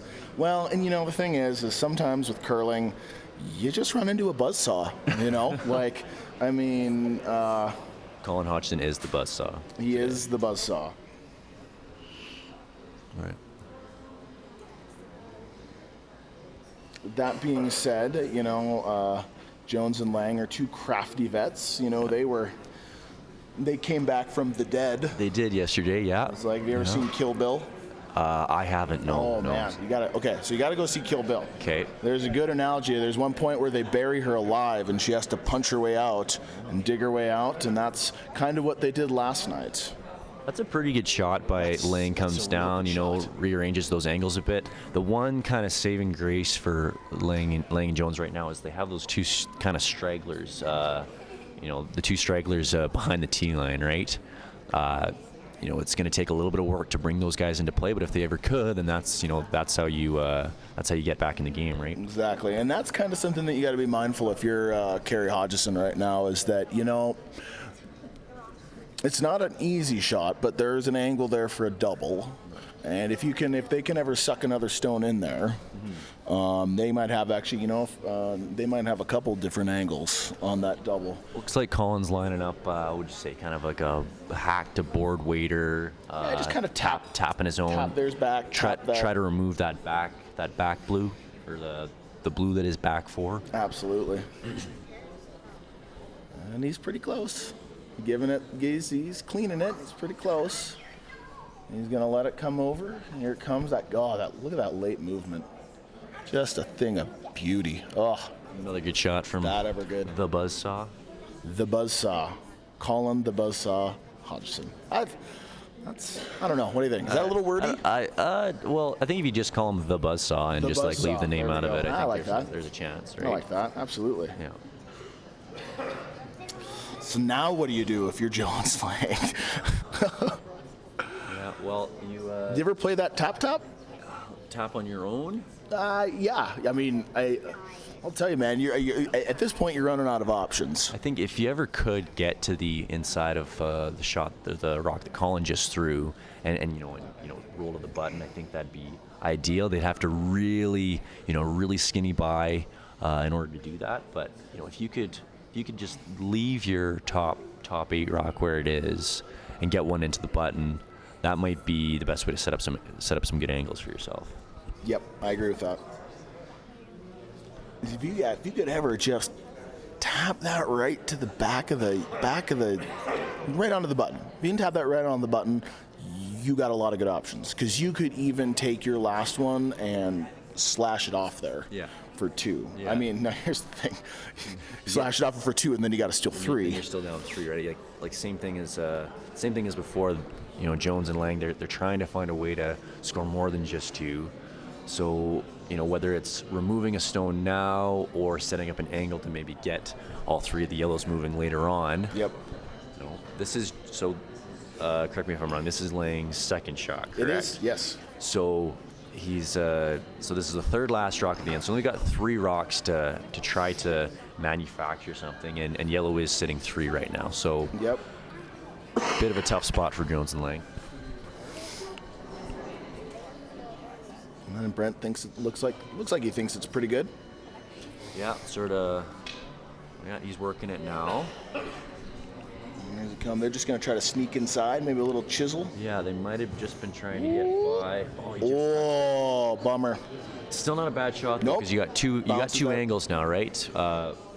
That's a couch. You got a couch on the back for her. Viewers at home might not be able to see where the guard is. So the guard is basically splitting center line. Oh, there you go. Oh, yeah, that's a good view. So nice thing about that shot is, where he tapped his blue 2, he has 2 runs, right, to try to get the yellows moving. So as you can see, like Carey and Hodgson, they're theoretically in a good spot, sitting 3 without the hammer, but they know that they can't take both those runs away, right? So they're going to have to maybe get a little creative here on how they're going to defend against this. Mm-hmm. I don't think you can get all 3 out either way. No, but a couple rocks to come. Maybe Langer makes a run double on his first one, and then maybe set something up for Jones to bring that back one into play for her last one. I would say, at least from my view, it looks like the right-hand side is the easier run. At least you got a little more daylight peeking out. Like whatever you do, the one thing you cannot do is click on that center guard. Yeah. That would be death. Yeah, for sure. I think the right-hand one it's a little bit better option because, well, it's not as steep an angle to get shots 1 and 2, to run it onto the 2 rocks that are touching the button. Yep. And because it's not a steeper angle, you can save your shooter with it as well, right? Absolutely. So Hodgson, not sure what he's doing. He might be trying to take that away. He also might be just trying to draw one in there, try to mess up one of those angles. Yeah, if you freeze to the pocket those two yellows, what do they do? Okay, so we are going to give a shout out to Marianne. You want to help me with that name? Guillot? Gil, looks like. Guillot, all right. Watching from Mexico. Nice. All right. So we got viewers all across the continent here. That's amazing. We're all in North America. We must be doing well. Absolutely. As and well. we got, is that Jerry Brandon? Jerry Grandin? Jerry Grandin? Is that a G? Yeah, Jerry Grandin. We got some questionable penmanship from our broadcaster. Engineer here. Saxby on the ones and twos. Passing us notes here. Yeah. Hey, anyways, Marianne, Jerry, thanks so much for watching. Hope you guys are enjoying the stream. All right. So, and look big at, surprise. Yeah, Colin we looked up. Colin made another pistol. Colin just, boy. So he, he's going to need to buy them 2 drinks. So he certainly, he certainly messed up the angle on one of them, right? Yeah, you still got that outside one, that right one. Yeah, Langer still might be able to, if he hits what he can see of the blue, he could probably get the top 2 yellows moving. The one thing that I think that did is it definitely neutralized the very back rock. We were talking earlier about, if they made a couple doubles, maybe they could bring that back blue into play, right? Yeah. But with where that yellow's sitting, out counting that back one, really tough to remove. It's going to be a lot of work to bring that one into play. Hey? That right side too is real jammy for that back one. But I don't know what else you play. Not throwing a bomb here, so going to be more like good control. Oh boy, that's starting to curl. Really starting to move. If he gets it by, he's in good shape. He's got to go. He's close. Just by. Do you get the top one though? Oh. Sit. Oh no. That's a tough break. Yeah. So maybe that was just a slight over curl. Caught a little bit too much of that first yellow, which caused it to spin out. Hair too thick. Yeah. But still maybe some angles for Laing. His shooter, I don't think they quite wanted his shooter to roll in a bit, as we can see on the screen here. I don't know if he's got the slash in off his shooter to make the double. I think that yellow that Colin just threw might just be in the way. That was the shot of the end right there. Yeah. That freeze was. Yeah, that really nails. Really neutralized things for Jones and Laing. So they're looking at it right now. I think what they're trying to figure out is how Jones and Laing can score multiples. I think you just got to hit that one that's hanging out. Yeah. Yep, exactly. Yep, Chelsea got the right idea. Hit that one. It's a numbers game. It's a numbers game right now. Yeah, I think. Just don't give up 3. Just don't give up 3. And then also don't give up 3 the next end. Yes. That's my expert analysis. What do you think about that? I agree. How long have you been playing this game to figure that out? 20 years. It's taken me 20 years to figure that out. Well, that's good. 20 whole years. I was a young lad in 7th grade, and I was reading an article about how curling, the sport of curling, was in the Olympics. And I said, what is this preposterous game? And my gym teacher said, well, we're going to go down to the local curling rink and give it a try this coming Tuesday.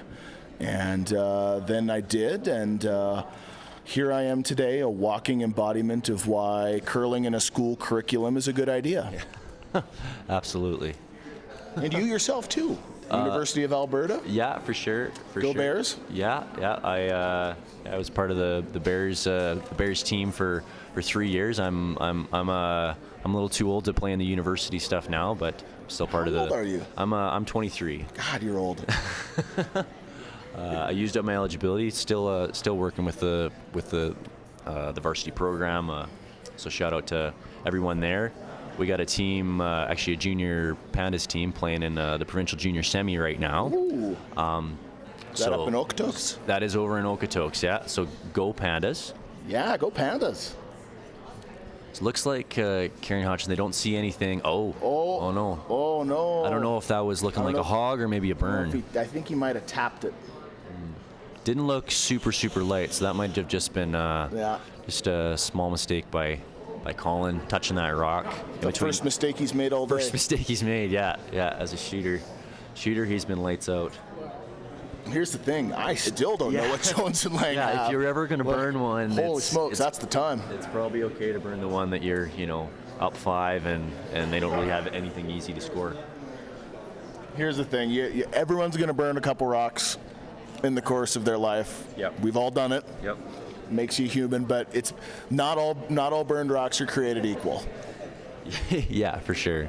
That one wasn't super high stakes. They were trying to guard a really hard shot, and Jones still doesn't. I don't really know if she has a shot to score multiples, which avoid the multiple is kind of probably the MO for this end for Carey and Hodgson. Let's see. Do you ever? I'll tell you what, viewers, if you see something we don't, why don't you write us and tell us? Because I don't see a single thing that's going to get you more than one. I mean, obviously, you got the draw all day, right? I mean, you'll make that 100% of the time. But 100% of the time, yeah. Well, I mean, okay, let's not 100% of the time, but you're going to make that 90% of the time, right? Like a little. Oh yeah, she's got a little bit of margin on the. She would have a little margin on the intern draw because she could click off and likely get a roll to the center. Doubles? Gonna try throwing something hard, probably a run back. Oh, she's running the center back. This is a run back and pray for Jones and Laing. Our Father, who art in heaven, hallowed be thy. Oh, hell of a shot to score. That's a hero's shot. And we have handshakes, so only scored one there. That's going to be a 7-3 final for Carey and Hodgson. They're going to move on to the semifinals here. Yeah. Improve their record to 6-0. Absolutely. Good weekend for them. And so I think, are we going to flip over to another sheet? Oh, absolutely. We would like to take this opportunity while they're kicking the rock back to thank all of the sponsors for this event. We want to thank Qualico, the Malcolm Hotel, Visions Electronics, Bow Valley Credit Union, the Banff Lodging Company. I agree, they're great, folks. Our sponsors are fantastic. Give them a hand. We got Riverstone Insurance. We got Canbo Motors, Shoppers Drug Mart. I was just there earlier.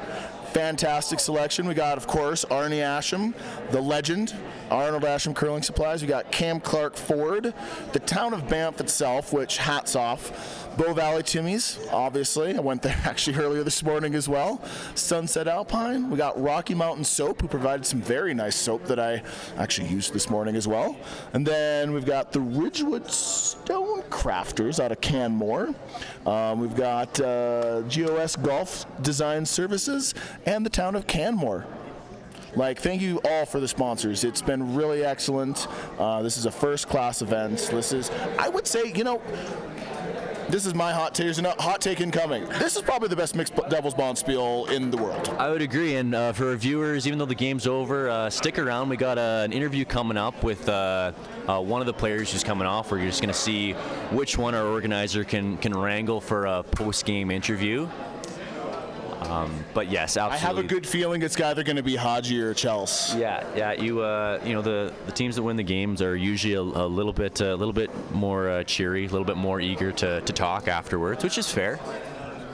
They're going to come around. You're going to interview the two of them. All right. Who are we interviewing? You're gonna be. Oh boy. This will be a real interesting one. Oh boy. So you got the inside scoop. Got the inside scoop. It looks like so. Not only is this game over, the one with Jones and Laing as well as Carey and Hodgson, but we are also going to talk to the winners of Sheet 1, Danielle and Jason, Schmeeman and Ginter. I didn't catch the end of your guys' game. What happened over in 7 there, guys? Danielle made a pistol draw to the forefoot, got her single, and they were, I guess they didn't want to play the 8th end. So, yeah, okay. It was a good finish. Awesome. So, we were trying to keep an eye out for your game over there, but what would you have to say about the ice this morning as well as just how your guys' game went? Yeah, it was really good. The ice has been really good all week, and pretty much the same today, so we knew kind of what to expect and had a strong start. Played pretty well the whole time, I guess, and finished her off. All right, so you guys are gearing up for your semifinal. What's your guys' thoughts going into that one? keep my hat on. So we did fill the viewers in on Hat J. When Hat Jason's out, that's when the Schmiemann Ginter team is at their best. We said if you're going to catch them at a tough time, go for you when you don't have the hat on. What would you say to that, Danielle? Yeah, that's very true. Needs to keep his hat on. I just like to add, if anybody has a hat sponsor, they like to chip me a hat or two. I'm all ears. Yeah. All right, guys. Well, excellent work. Do you guys have anything to say? What's your overall take on the event? This is the first time we've run it. So what's your guys' thoughts? It's been world class. We haven't done a whole lot of mixed doubles events, like big ones like this, but as far as I can tell, it's probably one of the best that's been put on, and they've done a wonderful job. Yeah, absolutely. I really hope this stays going next year and a bunch of years to follow. They run a first-class event here. All right. Well, thanks, guys, so much. Good luck in your semifinal game. I think we're going to catch Carey and Hodgson as well for a post-game interview before we take a break before the semis. But yeah, good job, Danielle and Jay. Thanks, Tristan.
So we've got Carey and Hodgson coming up pretty quick. If you were just with us, you just heard us interview Schmiemann and Ginter. They're actually going to take on the winner of Sheet 2.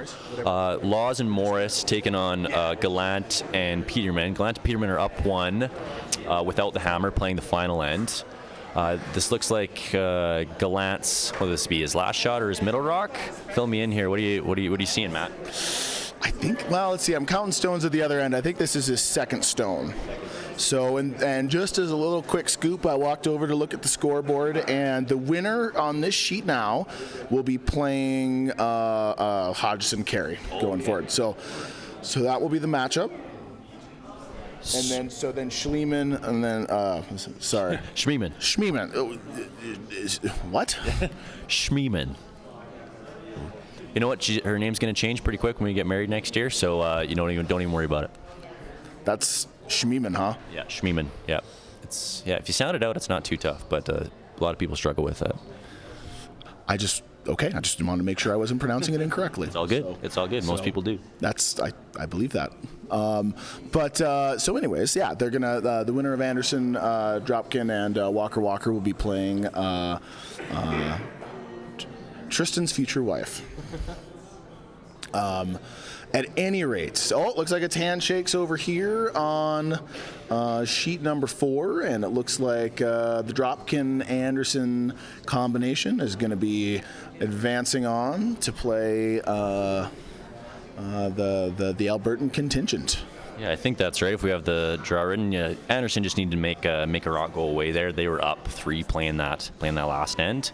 She made no mistake, so they move on to the semi as well. So our last game out there is Laws and Morris versus Peterman and Gallant. So Johnny's giving her a massage. So we only really have the one view here, so our apologies if we can't quite see everything. We're going to try to fill you guys in on what's going on in this sheet as best as possible. For what you can't see, there's 3 blue rocks behind the tee line, back 4 depth basically, on sheet 2. So, in this situation, I believe Blue is sitting 2, so that's what they would need to take over and win the game. Yeah, it looks like. So I know it's a little bit off of camera right now, but what we're looking at right now is there's 3 rocks clustered in the back, kind of in a little triangle on the back of the 4. And then we've also got, actually, you know what, I'll go way back to the radio days. We've got 1 rock sitting at the 4 o'clock position, 1 at the 6 o'clock, and 1 at the 7 o'clock position for Blue. And then we've got the yellow sitting at the 12 o'clock position. And that's probably 3rd shot, I think.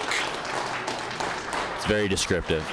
So Gallant used to do it on the radio, that's man. True. Yeah, they just gotta. Yeah, you gotta do whatever you can to paint the picture.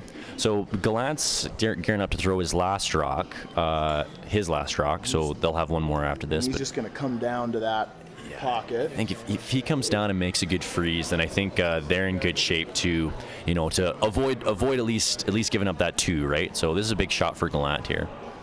We're gonna get an interview. Yeah, of course. Yeah. And we're going to give a little break in the action to have an interview with our favorite Anderson twin at the moment, Sarah. Sarah, you guys played really well on sheet 4. And you guys have been playing really well all weekend. How you feeling? I think we're pretty excited. I think we're happy with how we're playing, and hopefully we can keep it rolling into the next game. Yeah, you guys have been your level of execution has been excellent. Seems like you're getting big leads and carrying them through. Anything? What's working well for you this weekend? It definitely helps having Corey sweep my rocks. He definitely saved my butt there a few times in that game, so I appreciate that. Cool. Yeah. Well, so you guys are playing. Did I get that right? We're playing. You know who you're playing? I was going to say. We should know. We actually just figured this out a second ago. I believe you're playing the winner of this sheet over here on 2. Okay. So I was going to say probably 2 more games today if you keep playing well. What's your impression of the event? Oh, I think it's an awesome, well-run event, and I'd love to come back. I think, all the volunteers are just so friendly and helpful. The ice has been great on both clubs. So, and of course, it's beautiful here, so I love it. Great. Well, we'll let you go. I know you got to get going, but good luck to you. Oh, we got Corey over here. Might as well say hi to Corey. Hey, Corey. How you doing? How's it going, everyone? How Good. You doing? Good. Come on over. So Thanks. Sarah said sweeping's the key. So how are you feeling? A little tired after that one. A little tired? Yeah, it was a good game. It was really, really fun playing out there. It was a good fight both ways. Absolutely. So what's the key going forward? I think just keep making shots, trying to figure out the ice quicker than the other team.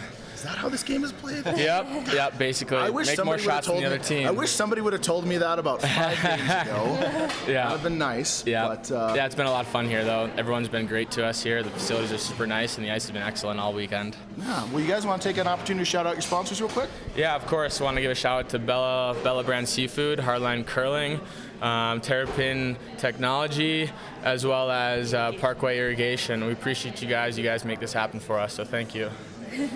All right. Thanks so much, guys. Good luck the rest of the way. Thank you so much. Thank you.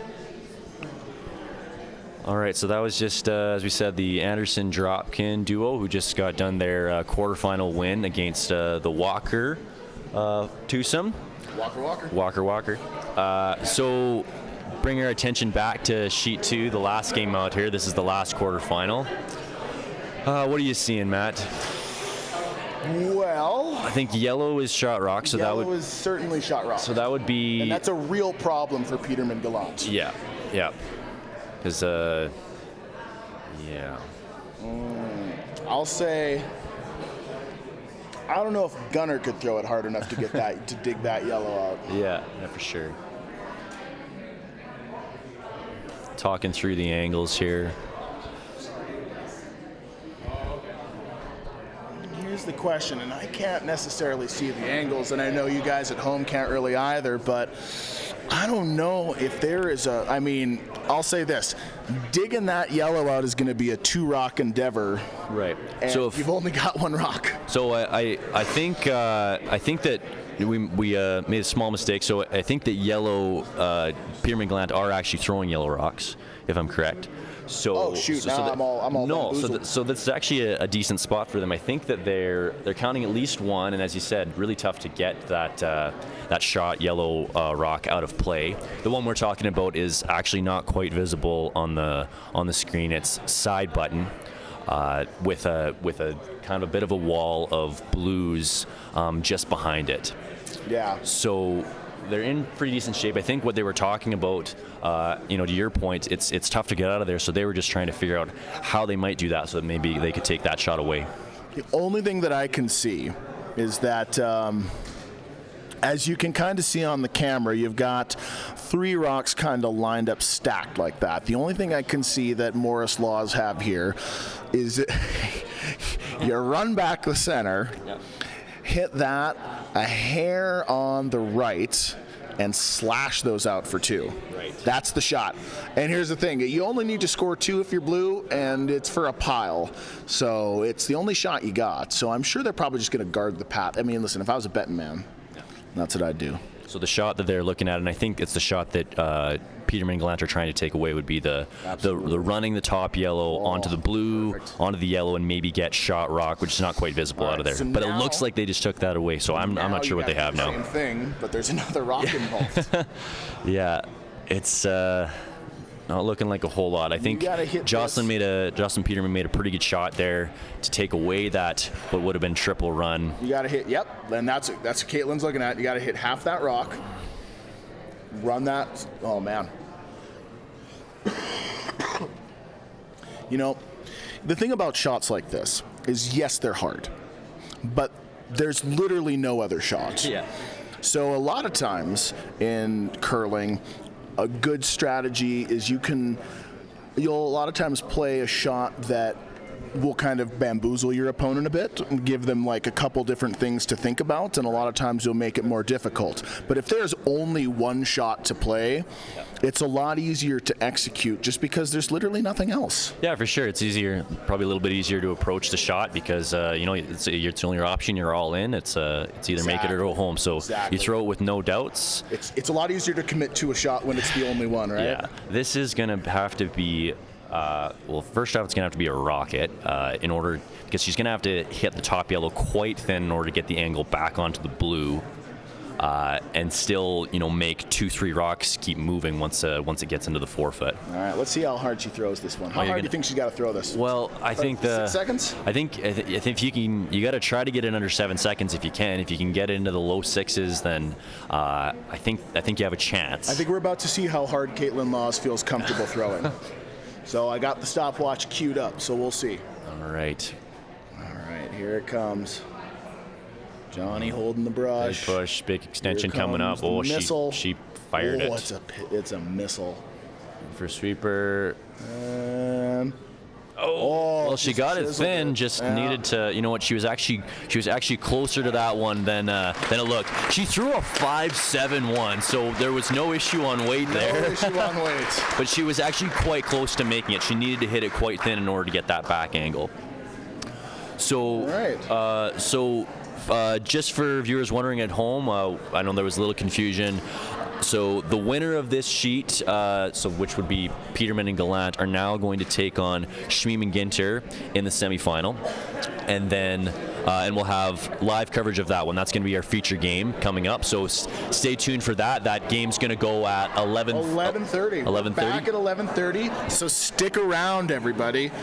Settle in for a nice afternoon of curling. We would also like to thank our sponsors again. Qualico, thank you so much. The Malcolm Hotel, fantastic place. I had lunch there the other day. Visions Electronics, the Bow Valley Credit Union. Credit unions are a great thing. Canbo Motors, Riverstone Insurance, Banff Lodging Company, Cam Clark Ford, Asham Curling Supplies, Shoppers Drug Mart, Town of Canmore, Town of Banff, Tim Hortons, always a great sponsor, the Bow Valley Tim Hortons, thank you so much, Sunset Alpines, the Rocky Mountain Soap Company, and Ridgewood Sign Crafters. Thank you guys so much for everything. Oh, and Golf Design Services Limited, lest we not forget. Thank you guys so much. We'll be back at 11:30, and you have a great little break.